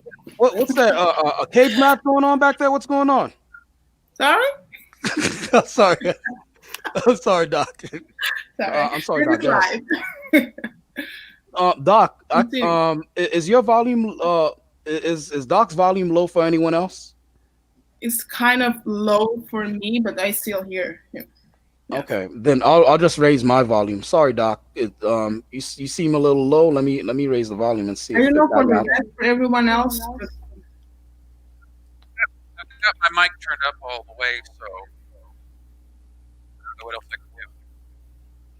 Gonna try Maybe to hold move. it a little closer to my mouth. Is that There is you that go. better? Perfect, Doc.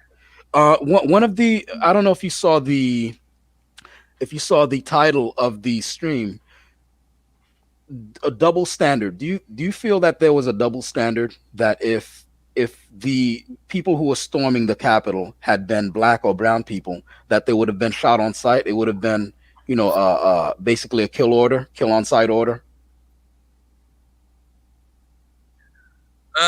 No, I don't think so.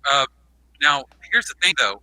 I don't think it has to do with that. I think it has to do with politics. Okay, so honestly, I don't this per se, at least in this instance at all. I believe that the reason why they were able to just get in there, they had to have.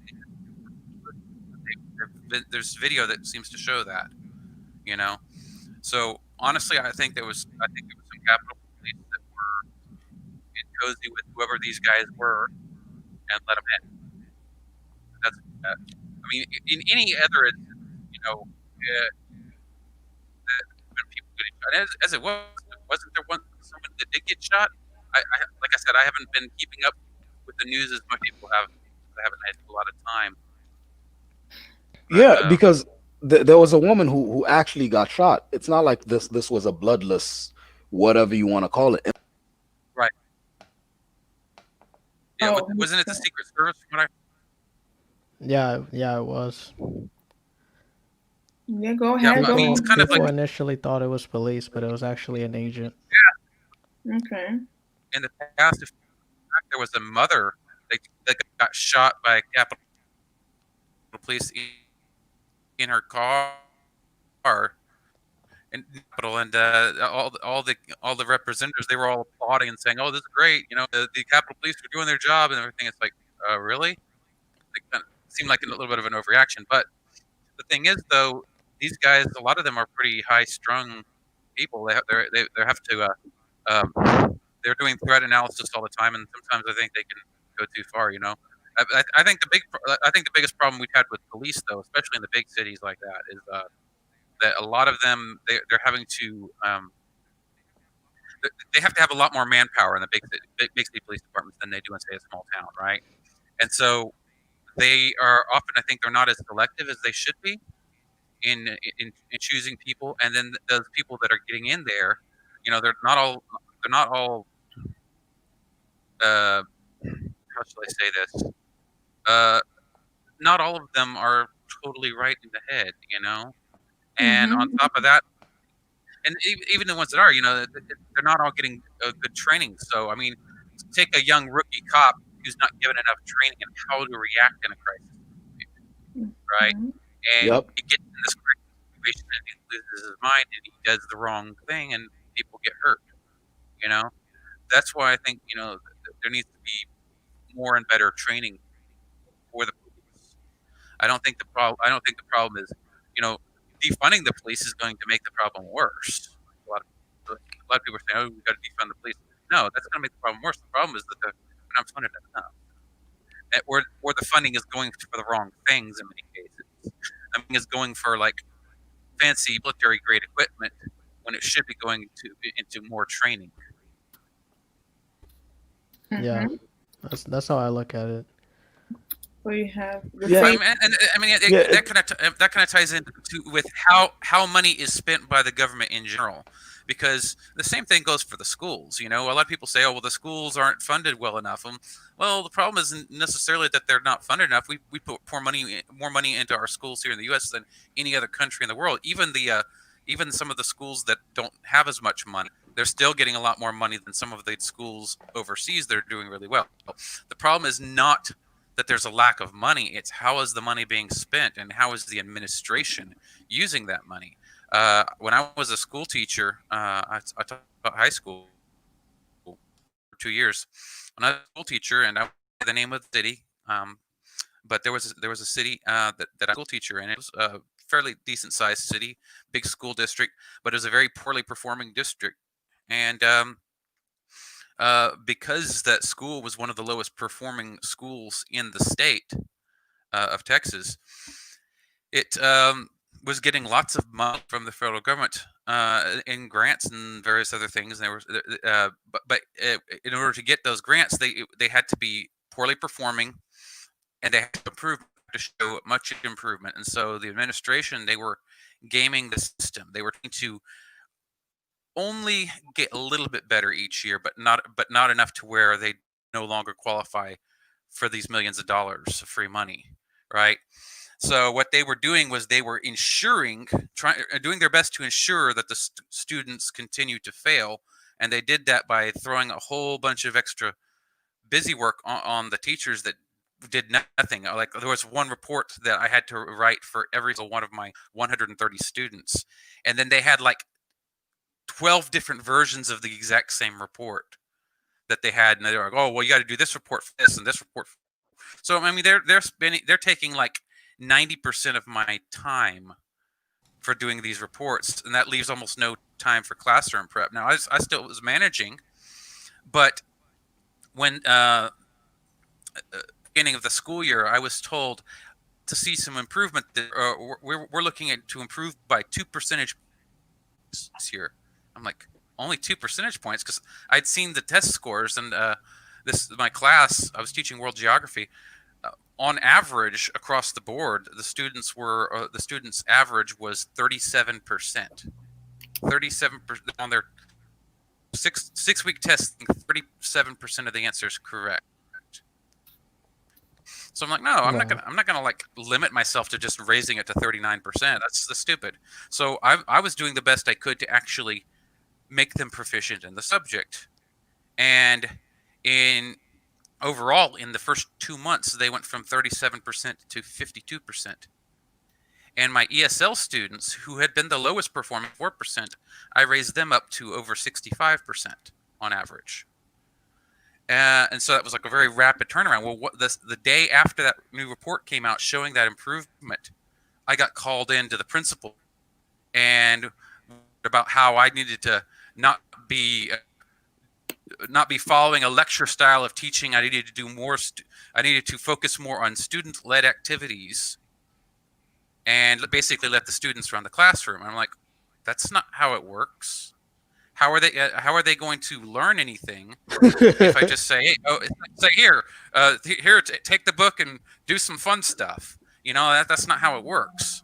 But they started like mandating that I go to this additional training to help me become a better teacher, even though my class was performing better than any of the other classes in the school. So but yeah, the reason why they were doing that, what they were doing with all this money is they were paying all this millions and millions of dollars to build fancy nooses for the administration, while the students were still in rotting classrooms in a building that should have been condemned decades before. And they couldn't even be bought. When I requested some classroom supplies, including some pencils and some paper for the students, I was told that I would need to buy that out of my own salary because the school just couldn't afford it, even though they were spending millions and millions of dollars on these fancy new buildings and sports facilities too. Yeah, they built a new stadium. and certain people's salaries. I've seen that as well, where like vice principals and Well, other kinds of people. administration. There's a lot of a lot of school districts, and a lot of these school districts too. They grow the administration. It becomes very top heavy, and so you don't have enough teachers, but you've got like an overabundance of administrators. So, but I mean that's generally how government is, but a lot more in the blue districts, and I've seen that firsthand because I taught high school for like I said, taught 2 years of high school, and it was in 2 different school districts. One was the blue district, and that was the one where they were having all those issues. The red district, they actually had a lot less money, but they let the teachers be teachers in that school district. And they were actually using the money that they had to get supplies for the students and ensure that the teachers had what they needed. And that was a much better school district, in my opinion. And that was actually one of the top performing school districts in the whole state of Texas. That one was. So that kind of shows a little bit of the difference in how it is with the difference between. And it's not even necessarily Democrat versus Republican either. It's like because there's a lot of Republicans that are very big government types, very much into bureaucracy and so on. I think it shouldn't be a question of Democrat versus Republican, left versus right. Even really, it's freedom versus. That's probably the best way to put it. You have people that want the government to run everything. They want everything to be controlled by the government and be told what to do by the government. And then you got on the opposite end of the spectrum, you've got people that personal freedom, but also personal responsibility. Doc, earlier I gave before you came on the stream, I gave my 2 cents on the role the media, especially the leftist media, has to play and what happened in the last day or so, how it culminated over the last 4 years, how the media has been cumulatively due to their constant treatment or mistreatment of anyone who's not left-leaning or liberal, how that has contributed to the frustration that we saw with most of the people storming that Capitol. Do you think the media has any responsibility in that and kind of fomenting that kind of ecosystem? Well, I have zero trust for the media because they don't show that they can. It's not even. I mean, it's even. And then, a lot of people tell me, "Oh, you're Fox News." No, Fox News is bad. They're as bad as CNN. They're as bad as. They're all bad. All those two. They're all basically just. I mean, I will say this. I will say, Fox News hasn't sunk as far as some of the other ones, but it's getting there. Well, there was a point where. I'm sorry. It's not as much about news; it's about entertainment. I'm sorry, but Fox News is really more about. The only reason why I think Fox News does allow a little bit of a conservative voice from time to time is because they like to get people in there arguing. So it's like the Jerry Springer of news. Yeah. I mean, there was a time when Fox News was more right leaning, but we have to remember that I don't know, somebody owns them now, either Disney or one of those firms own them now, and now it's not news anymore; it's entertainment, exactly like you said. I gotta just on the chat here. I gotta reply to this. You said Ludwig says it depends on the neighborhood. Better. Your sound breaking up. You're breaking up. Oh, so it's not just for me. Okay, Doc, you're breaking up, bro. You're breaking up. Can you hear me now? Your connection's breaking up. It's breaking up. Yeah, it sounded like code. It's instead of communication, it just sounded like code. Like okay, can you hear me now? No, yeah. We only heard the word now. No, yes. How about Okay. Yeah. Good. Good. Yep. Okay. Better. I tried- A little low, but better. It's a bit low, yes. Okay. Now, Blood Moon is basically saying that it depends on the income in the neighborhoods, and that the higher income the schools, the better. That's not necessarily the case either, because, like I said, that low performing school that I worked at, they were taxed very heavily in that You're in that breaking city. up again. It's very low and you're breaking up. Right. Okay. Is that better? No. For me, Sometimes, Actually, sometimes, now it's good. Now it's good. sometimes turning off the camera helps with the bandwidth. Doc, Okay. Domren says sometimes Dominican Renaissance said sometimes the turning off the camera helps with the bandwidth. So maybe you want to try that if you want. Yeah, let me try doing that. See if that helps. Is that okay? Can you hear me? Yeah, I can hear you now. Yeah. Okay. So what I was going to try to say about in response to Blood Moon though, is no. having higher taxes doesn't necessarily help. Like I said, You're it's not breaking how up much for money, me. it's how it's being used. No? Yeah, it's gone back to bad again. Try dropping out and coming. Yeah, Try you doing want that. you want to hop out and hop back in? Yeah. Cool. Yeah, it's better. Yeah, that might work. So Dominican Renaissance, dime, cuéntame, what do you No, think? hey, you don't take my nickname for him. Well, everybody keeps stealing my mojo.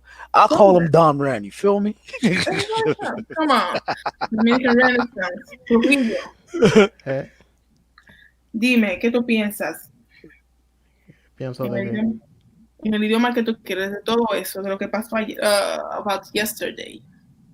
What do you think? Quickly, your opinion. Well, you say there is no double standards and all that stuff.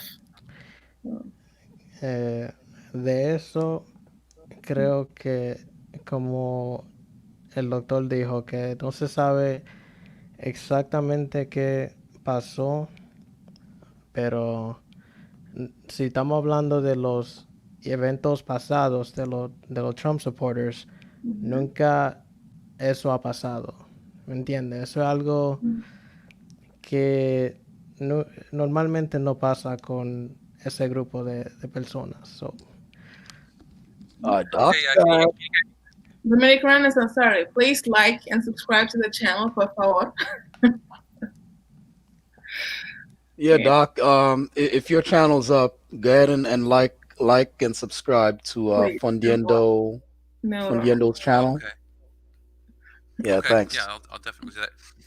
Thank you. Okay, so what I was saying before, and I think I don't know if you could hear me or not.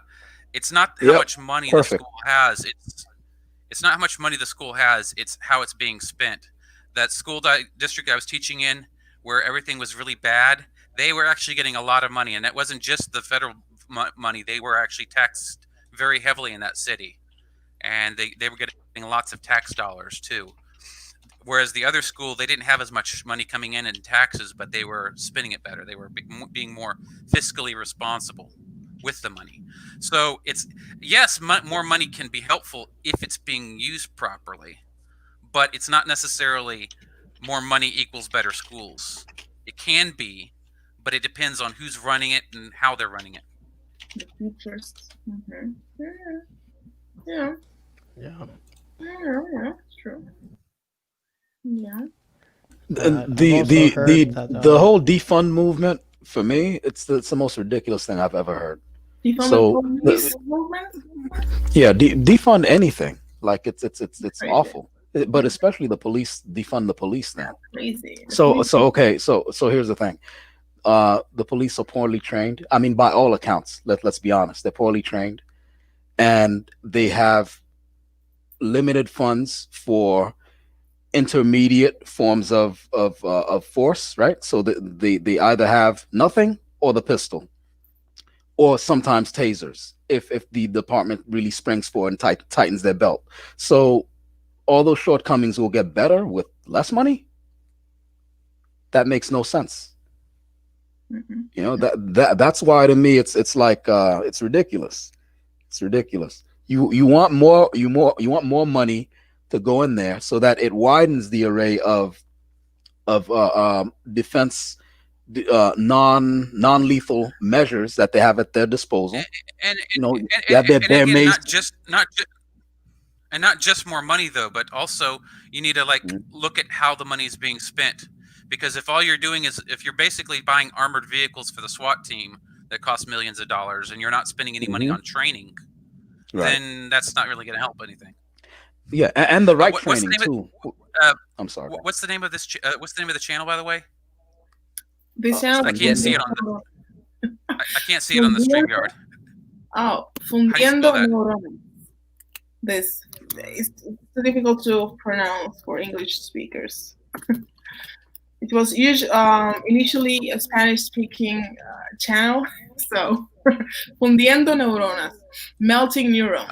What we're doing now, Fundiendo Neuronas. I wrote it in the comment section right now.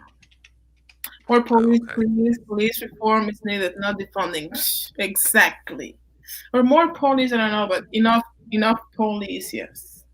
It's like combining neurons. Yes. From the end, like when you're thinking, like your neurons have a chemical reaction that they melt when you're thinking hard about something, when you're doing some math stuff. Test is cool, or chemistry test is cool, or thinking about the song, So. Oh, that sounds cool. Yes, that's a great name, actually. Oh, thank you. It's not something that's, it's just like that improvised. It's like, thinking, analyzing, going deep into stuff. That's the thing. Well, guys, I'm gonna have to drop out. But thanks for having me on here. Thank you. No, thank you. Doc. I gotta get back. I gotta get back to my homework. I still got probably a couple hours to go. So.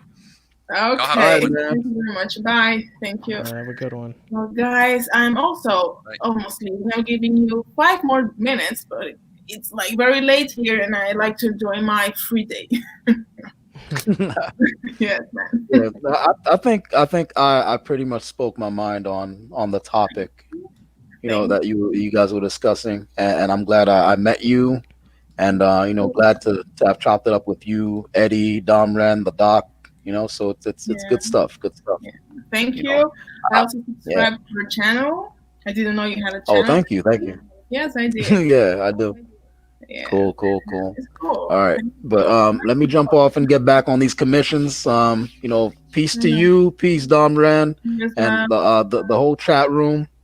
You know what I'm saying? Like, comment, subscribe, hit that bell for notifications. You know what I'm saying? And when she upload that replay, you need to come on here, hit that link, go back on social media, share it with some friends, and get the channel growing. So we have more discussions like this. Yes, thank you so much. So all right, no problem. All right, all right, peace out. Peace out. So, Dominican Renaissance, Trujillo, gracias. Si tú quieres compartir algo más, what do you think? Porque este canal inicialmente es un canal dominicano / hispano, y últimamente yo estoy haciendo contenido en español, en inglés, sobre temas más gringos, y en fin, eso fue más al conocer a Cristina, como que me fui más por ahí. Últimamente no estoy haciendo contenido en español, aunque lo tengo en mente, en lista. What do you think si yo te invito un día, si tú quieres, y discutimos algo en español, algo de República Dominicana, no sé, u otros temas? What do you think about that? Depende. Ok, piénsatelo. La invitación está ahí. Y ustedes, o sea, Blood Moon, y Morena y Flor y todo eso, todas esas mujeres ahí, temas en español, pero con ustedes también, ¿qué creen? Trujillo, Domren. Por ejemplo, yo tenía en mente un tema sobre las remittances, sobre realmente un poco el food. ¿A ti te gustaría regresar a vivir a la República Dominicana o no? Um, es una pregunta difícil porque yo no, yo no vivo allá, Ujú. pero idealmente sí, pero si eso se hace una realidad, tiene que ser algo similar, um, como a donde, como los Estados Unidos, ¿me entiendes? Tiene que ser un lugar que es similar, um, Yo sé, tú quieres tener el económicamente, mismo cosas así. estilo de vida, eso, el mismo estilo de vida. Tú no te vas a ir por menos o por más. Sí, sí, Ay, sí, sí, sí, el estilo de vida es igual, creo que sí. ok, sí, no, no, lo mismo yo. Yo tengo ese plan. Vamos a ver. No, porque imagínate tú que hablas tanto de ese tema, dominico haitiano, ¿entiendes? Hay que ser un chingo coherente. Sí, o sea, yo tengo planes como por ejemplo, ¿qué debemos nosotros como dominicanos allá y la diáspora como que hacer mejor? El problema, cómo unirnos, qué hacer para unirnos, porque yo encuentro, esa es mi opinión, que nosotros como dominicanos, uno a uno, tú a tú, nosotros somos la gente más solidaria del mundo. Para mí, nosotros somos los mejores del mundo, uno a uno. Somos muy solidarios, pero como grupo, wow, diablo, tenemos que aprender mucho. Y como que, qué hacer, cómo hacer, y si la emigración es realmente una solución hoy en día, como está la cosa que Artificial Intelligence, um, um, ¿cómo se llama la cosa? Se me fue. Automatización y ese tipo de cosas, robótica. O sea, hay que hacer algo allá como pueblo y que también el país quizás nos necesita como diáspora, como retirarnos. Tú no, porque tú lo que eres un niño seguro de 22 años, tú todavía necesitas tomar experiencia, pero lo que tenemos quizás experiencia en algún lugar, como que regresar y como que darle eso a nuestro país, contribuir de esa manera. I don't know, algo así. Be the Mm, future, but it only have plenty of money. Yo cuando se trata de Ujú, hablar de como allá, ujú. no sé mucho de eso, ¿no me entiendes? Es algo que es complicado, Ujú. como aquí la política, cosas de política y cómo la gente piensa. Ujú. Um, so, yo no sé exactamente cómo arreglar la situación allá, Ujú. pero yo sé cómo yo sé cómo mejorarme yo mismo y las cosas que yo hago o que yo pienso, yo trato de um, hablar de eso para que la gente tengan uh, una idea de cómo mejorar su situación como individuos. ¿Cómo se Ujú. dice? Como individuo, sí, sí, Individuos. Y muy bien. sí, eso es lo que pienso. No, that's a good thing. Eso está bien. Como que consejos, ¿cuáles consejos tú le darías a los jóvenes o gente en general como para cómo mejorar sus vidas? O sea, ¿cuáles tips que haces tú para mejorar tu vida?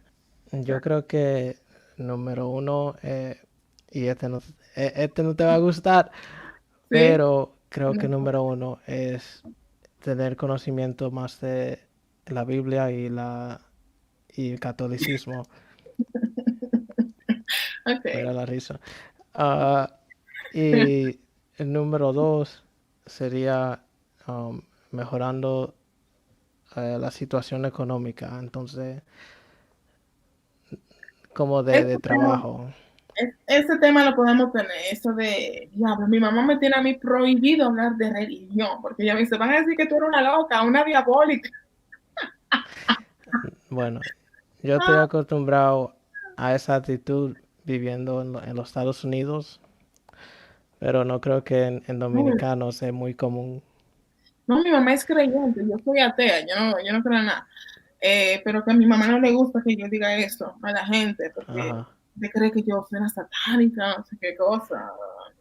Porque la gente asume que si tú eres atea, tú eres directamente una mala persona. Yo creo en algo, pero no creo en ese Dios que, en fin, con el que nos han criado. Pero obviamente yo respeto a todo el mundo el que cree, porque imagínate, mi mamá, mi abuela, gente más católica del mundo. Y yo también soy católica cultural, pero yo no creo así en eso. Y Blood Moon, ¿quién quiere vivir en ese país sin los? Mi amor, todo el mundo con dinero. Si tú tienes dinero, ese es el mejor país del mundo. They are. No, mi amor. Yo o sea, un estilo, porque eso es lo que yo digo siempre. Aquí uno vive más o menos como clase media. Y si tú eres pobre, tú vives con dignidad. Lo malo es que, no todos, pero muchísimos, o la mayoría de nosotros, que emigramos, bueno, por lo menos yo, pertenecemos a la clase media baja o baja. Entonces nos acostumbramos a un estilo de vida digno aquí como pobres o clase media, que no es verdad de que tú vas a regresar a lo mismo. Yo regreso a Dominicana y yo no voy para ningún barrio de donde yo vengo, ¿no? Es la verdad. Mi familia de allá del barrio vive en el barrio. No. Todo el mundo, o sea, subió de escala y vive en el residencial y todo el mundo está bien. A mí me gusta ir 2 días, pero yo no puedo vendo crema, vendo plátano, yo no puedo con eso. Los motores y esa música, yo no puedo. A mí me encanta mi privacidad. Yo soy una persona muy privada y yo no puedo. Yo te vi a ti en la Santiago los otros días, la Santiago, eso es donde vive el tío tuyo. Esa calle se llama la Santiago, for real. I'm like, yo no me acordaba que se llamaba la Santiago. So, ese control social no me gusta. Pero sí es porque el estilo de vida que uno lleva aquí muchas veces ya lo que es una buena clase media. O sea, clase media. Y nada, o sea, yo con dinero. Hasta en los lugares aquí que son clase bajo, se vive mejor que allá. Clase bajo, sí, hay clase bajo, sí. Pero hay gente en este país Uh-huh. que no saben cómo usar dinero, no saben cómo gastar dinero y son un mal ejemplo. Pero yo creo que los dominicanos aquí, Uh-huh. hasta los que viven de clase baja, viven cómodos. De manera digna, como yo digo yo, pobres pero dignos, de manera digna. Uh-huh. Sin dar asco, como quien dice, en fin, sin dar asco suena feo, pero tú me entendiste, es como, o sea, tú vives digno, sin. Y aquí tienen muchos programas sociales, no como en Europa, pero aquí también tienen muchos programas que ayudan en todo. Aquí tenemos programas sociales, pero en Estados Unidos creen que como que aquí los programas sociales lo van así, como que la gente no trabaja.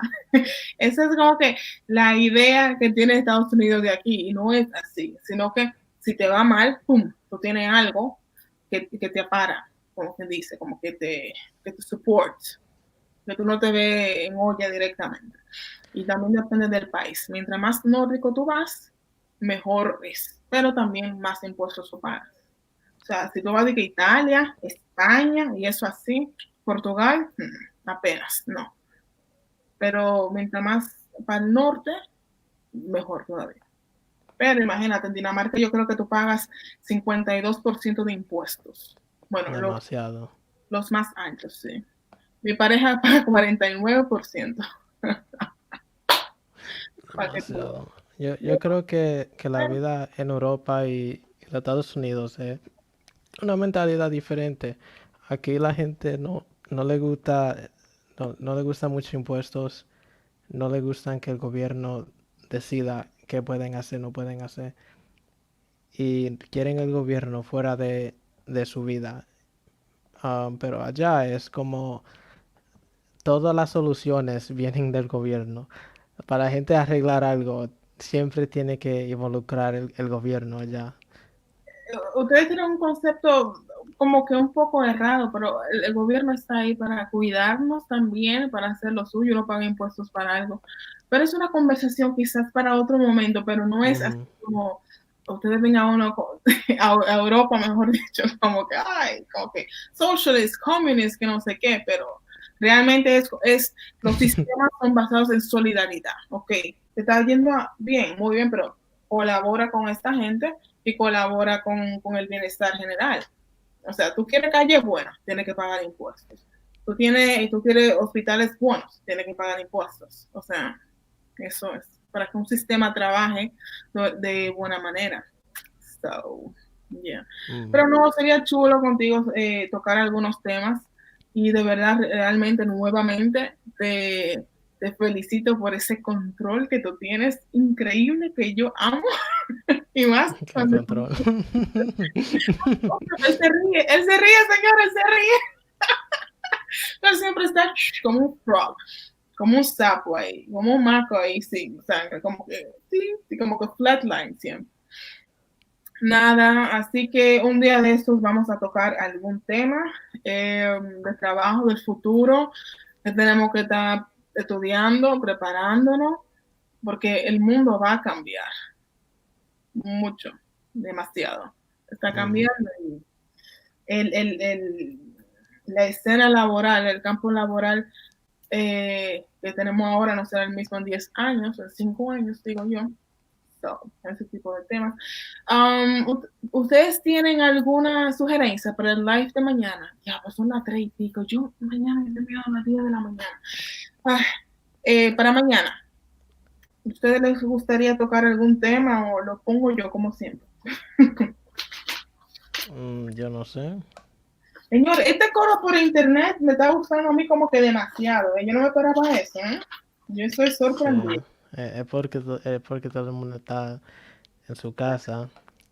Por eso. Nada está abierto. Entonces, Uno como que como con la gente que uno conoce, uno se aburre ya. el tiempo se va rápido.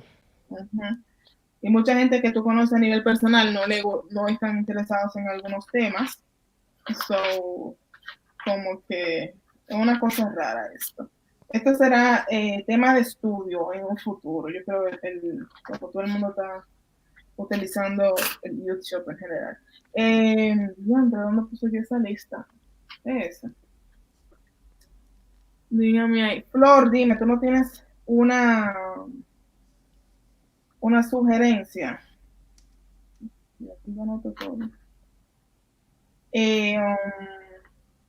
Eso de obesidad, ¿qué creen ustedes? Eso de que, bueno, ya eso lo tuvimos, ¿no? O también, hay un tema que yo creo como pandering is actually problematic. Como muchos content creators sí están haciendo, eso es algo que yo me he fijado. Yo sabía que YouTube era un universo aparte, pero es más aparte de lo que yo pensaba. Hay temas de todo, de todo. Sí. Y como yo estoy viendo cómo capitaliza, pero realmente bien, algunos nichos. Y hay content creators que, en fin, yo encuentro que hay mucho pandering con mujeres, especialmente. Tomorrow, yo lo tengo planificado about colorism. Okay, is it the reverse colorism? Okay, o sea, también que hay colorism en la comunidad afroamericana, pero con los hombres que son light skin. Light skin o no sé qué. Que eso también. Y que también, por ejemplo, en muchas películas, personas o figuras históricas que eran light skin, en fin, cuando son llevadas al cine, son representadas por personas dark skin, de color oscura, y ahí nunca hay una protesta. Pero si es una persona de color claro y el personaje históricamente fue dark skin, entonces ya la gente se vuelve loca. Sí. So eso es un problema, yo creo. I will keep tomorrow about colorism, or do I change it? Colorism is like I don't know. How colorism channels are affecting, are monetizing on you. I feel like after what happened yesterday, maybe not. Maybe try to ¿Verdad? yeah, maybe just move away from anything, you know. Yeah. O si no, stop idolizing fake beauty, IG standards of beauty. Eso es otra cosa que me he dado cuenta. Quizás porque yo soy más vieja, yo no vivo tanto en Instagram y ese tipo de cosas. Que como que hablan mucho de Instagram models y los standards of beauty de Instagram. Que yo me digo, pero eso es social media, that's not real life. Y yo veo que sí están copiando muchas cosas de lo que ven ahí, pero es como que, I don't know. Esas mujeres se echan de todo. Bueno, eso no es nada, pero como que hablando mucho. Oh, no, o quizá de celebrities. Yes, this platform can be used for good and bad, yeah. What about celebrities? Que la gente en Estados Unidos siempre quiere vivir, bueno, por lo menos es la impresión que uno tiene desde afuera, o en el YouTube sphere, que quieren compararse con celebridades y vivir la vida de ellos y como que lo ven de ejemplo, como que ellos están ahí para hacer ejemplos. Por ejemplo, Cardi B, que no deja escuchar la música que ella hace a su niña, of course, eso es normal, eso es música para adultos. Entonces parece que hubo una vaina ahí en Twitter, como le llamándola hipócrita, como que, tú haces esa música y tú no dejas que la escuchen. Y que lo ven como ejemplos, que siempre los ejemplos son celebridades. Y para mí yo creo que los ejemplos son tus padres, tus vecinos, la gente que tú conoces, tu profesora.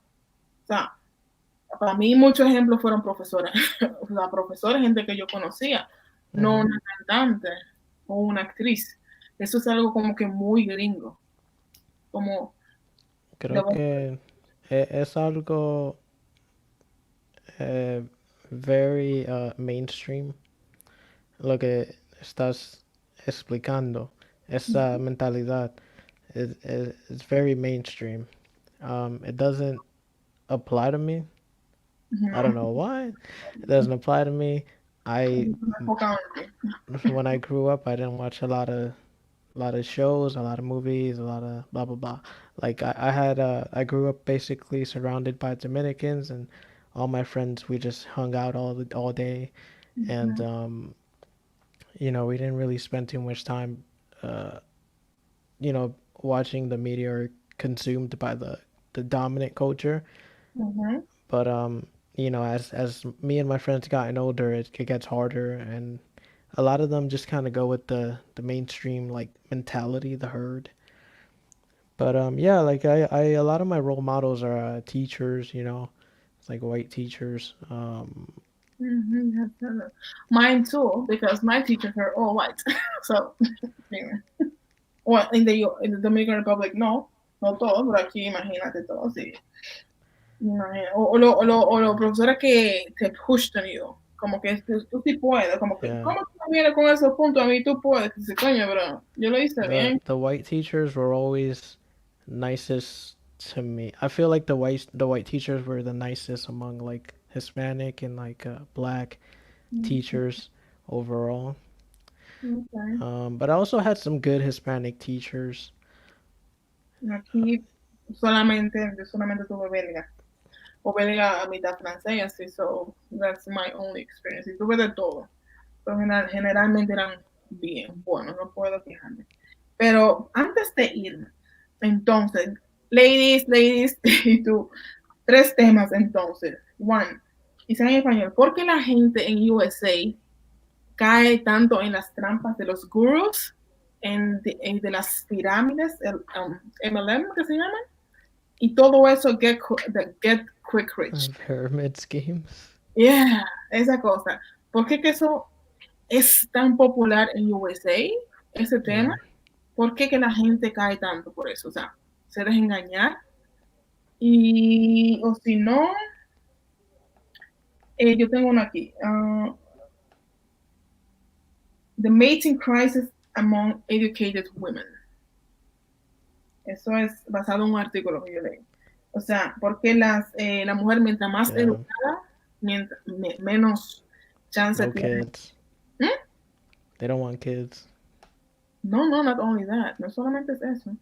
Es que mientras más educada tú eres, tú quieres lo mismo. Eso es biológicamente. Tú buscas alguien de tu nivel o más alto que tú. Eso es para protección. Mhm. Y las mujeres hoy en día están estudiando más, se están capacitando más que los hombres. O sea, los hombres se quedan atrás, nosotros estamos encima. Entonces, el competition para esa pequeña, o sea, para ese grupo menor de hombres es más fuerte porque hay menos. Tú estás compitiendo para 20 en vez de 40. Entonces, como que tú no puedes, no todas pueden llegar a ese 20%, por así decirlo. Entonces, tú tienes que o quedarte sola o conformarte en caso de que tú no tengas uno de ese, o sea, un 20% que está más alto que tú. You understand? Are you talking about hypergamy? Like, I'm not even sure. All of that. Try explaining it in Spanish. Oh, sorry. Try explaining it in Spanish. Hipergamia. No, sí y no es generalmente sobre hypergamy, es más es realmente un problema, no solamente en Estados Unidos, sino mundialmente. Sí. Mientras más educada es la mujer, mientras más Más gana. ¿Mm? Mientras más educated, gana más. mientras más gana también, biológica, esto es una reacción biológica. Biológicamente, tú quieres un hombre que esté a tu nivel o un nivel más alto. Hace 50 años no había ese problema porque el hombre era, o sea, quien más estudiaba, más ganaba y la mujer menos. O sea, que había, o sea, para elegir. Before feminism. No, mi amor, pero el feminismo comenzó hace mucho tiempo, no fue con Simón de Beauvoir, sino que imagínate diferentes facetas. Y el feminismo inicial era bien, era reivindicarse y es tener los mismos derechos ya. En fin, la cosa es que que ha cambiado es que los hombres ahora estudian menos, tienen menos títulos, nosotros estudiamos más, hay títulos. Y hoy en día estamos ganando casi igual. Estamos más preparadas cada vez más. Entonces, es como que ellos están quedando generalmente más abajo de nosotras. Y a la mujer le gusta estar con un hombre al mismo nivel o más alto, o que evolucione con ella. O sea, ok, te conocí más bajito, pero yo creo que tú evoluciones, no que te quedes al mismo nivel. El hombre tiene menos problema con eso que la mujer. Entonces, como ahora somos más, o sea, una cantidad mayor de mujeres con más capacidad, con más dinero y todo eso, entonces tú quieres lo mejor, lo que está más en el top, más arriba. Entonces todas están compitiendo con esa minoría, porque nuevamente, o sea, nosotros estamos creciendo y ellos están disminuyendo. O sea, el porcentaje de hombres con mucho más dinero que nosotras y más educados que nosotros. Y eso es, o sea, que todas estamos compitiendo por el mismo. Si no llegamos ahí, la opción es o quedarte sola o adaptarte al tipo. So, we could talk about that. Okay. That's something kind of related to what I talked about. ¿Cuándo qué? Like, like the dynamic between men and women and how that's changing. And I blame men. You blame men? What? No. Yeah. Eso es algo biológico. Eso no, los hombres no tienen que ver con eso. Yeah, but we allowed you to get jobs, right? Ay, no.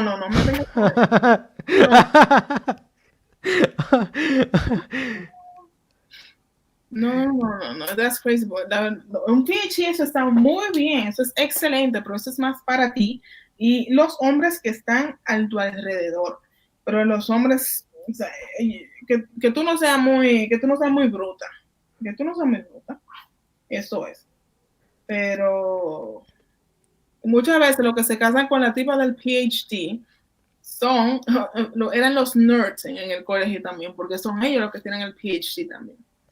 Y, en fin, eso es un tema. But, so we have that tema mañana. It's not a degree, it's a money women are making. Exactly. Sí, pero un higher degree muchas veces te lleva como mujer a más dinero, porque hay muchos trabajos que no necesitan un título universitario, como los tigres que arreglan los cables de la electricidad, las cosas de los trenes, que hacen trabajos muy peligrosos que nosotros las mujeres no los hacemos. Y esos tigres le pagan un dineral.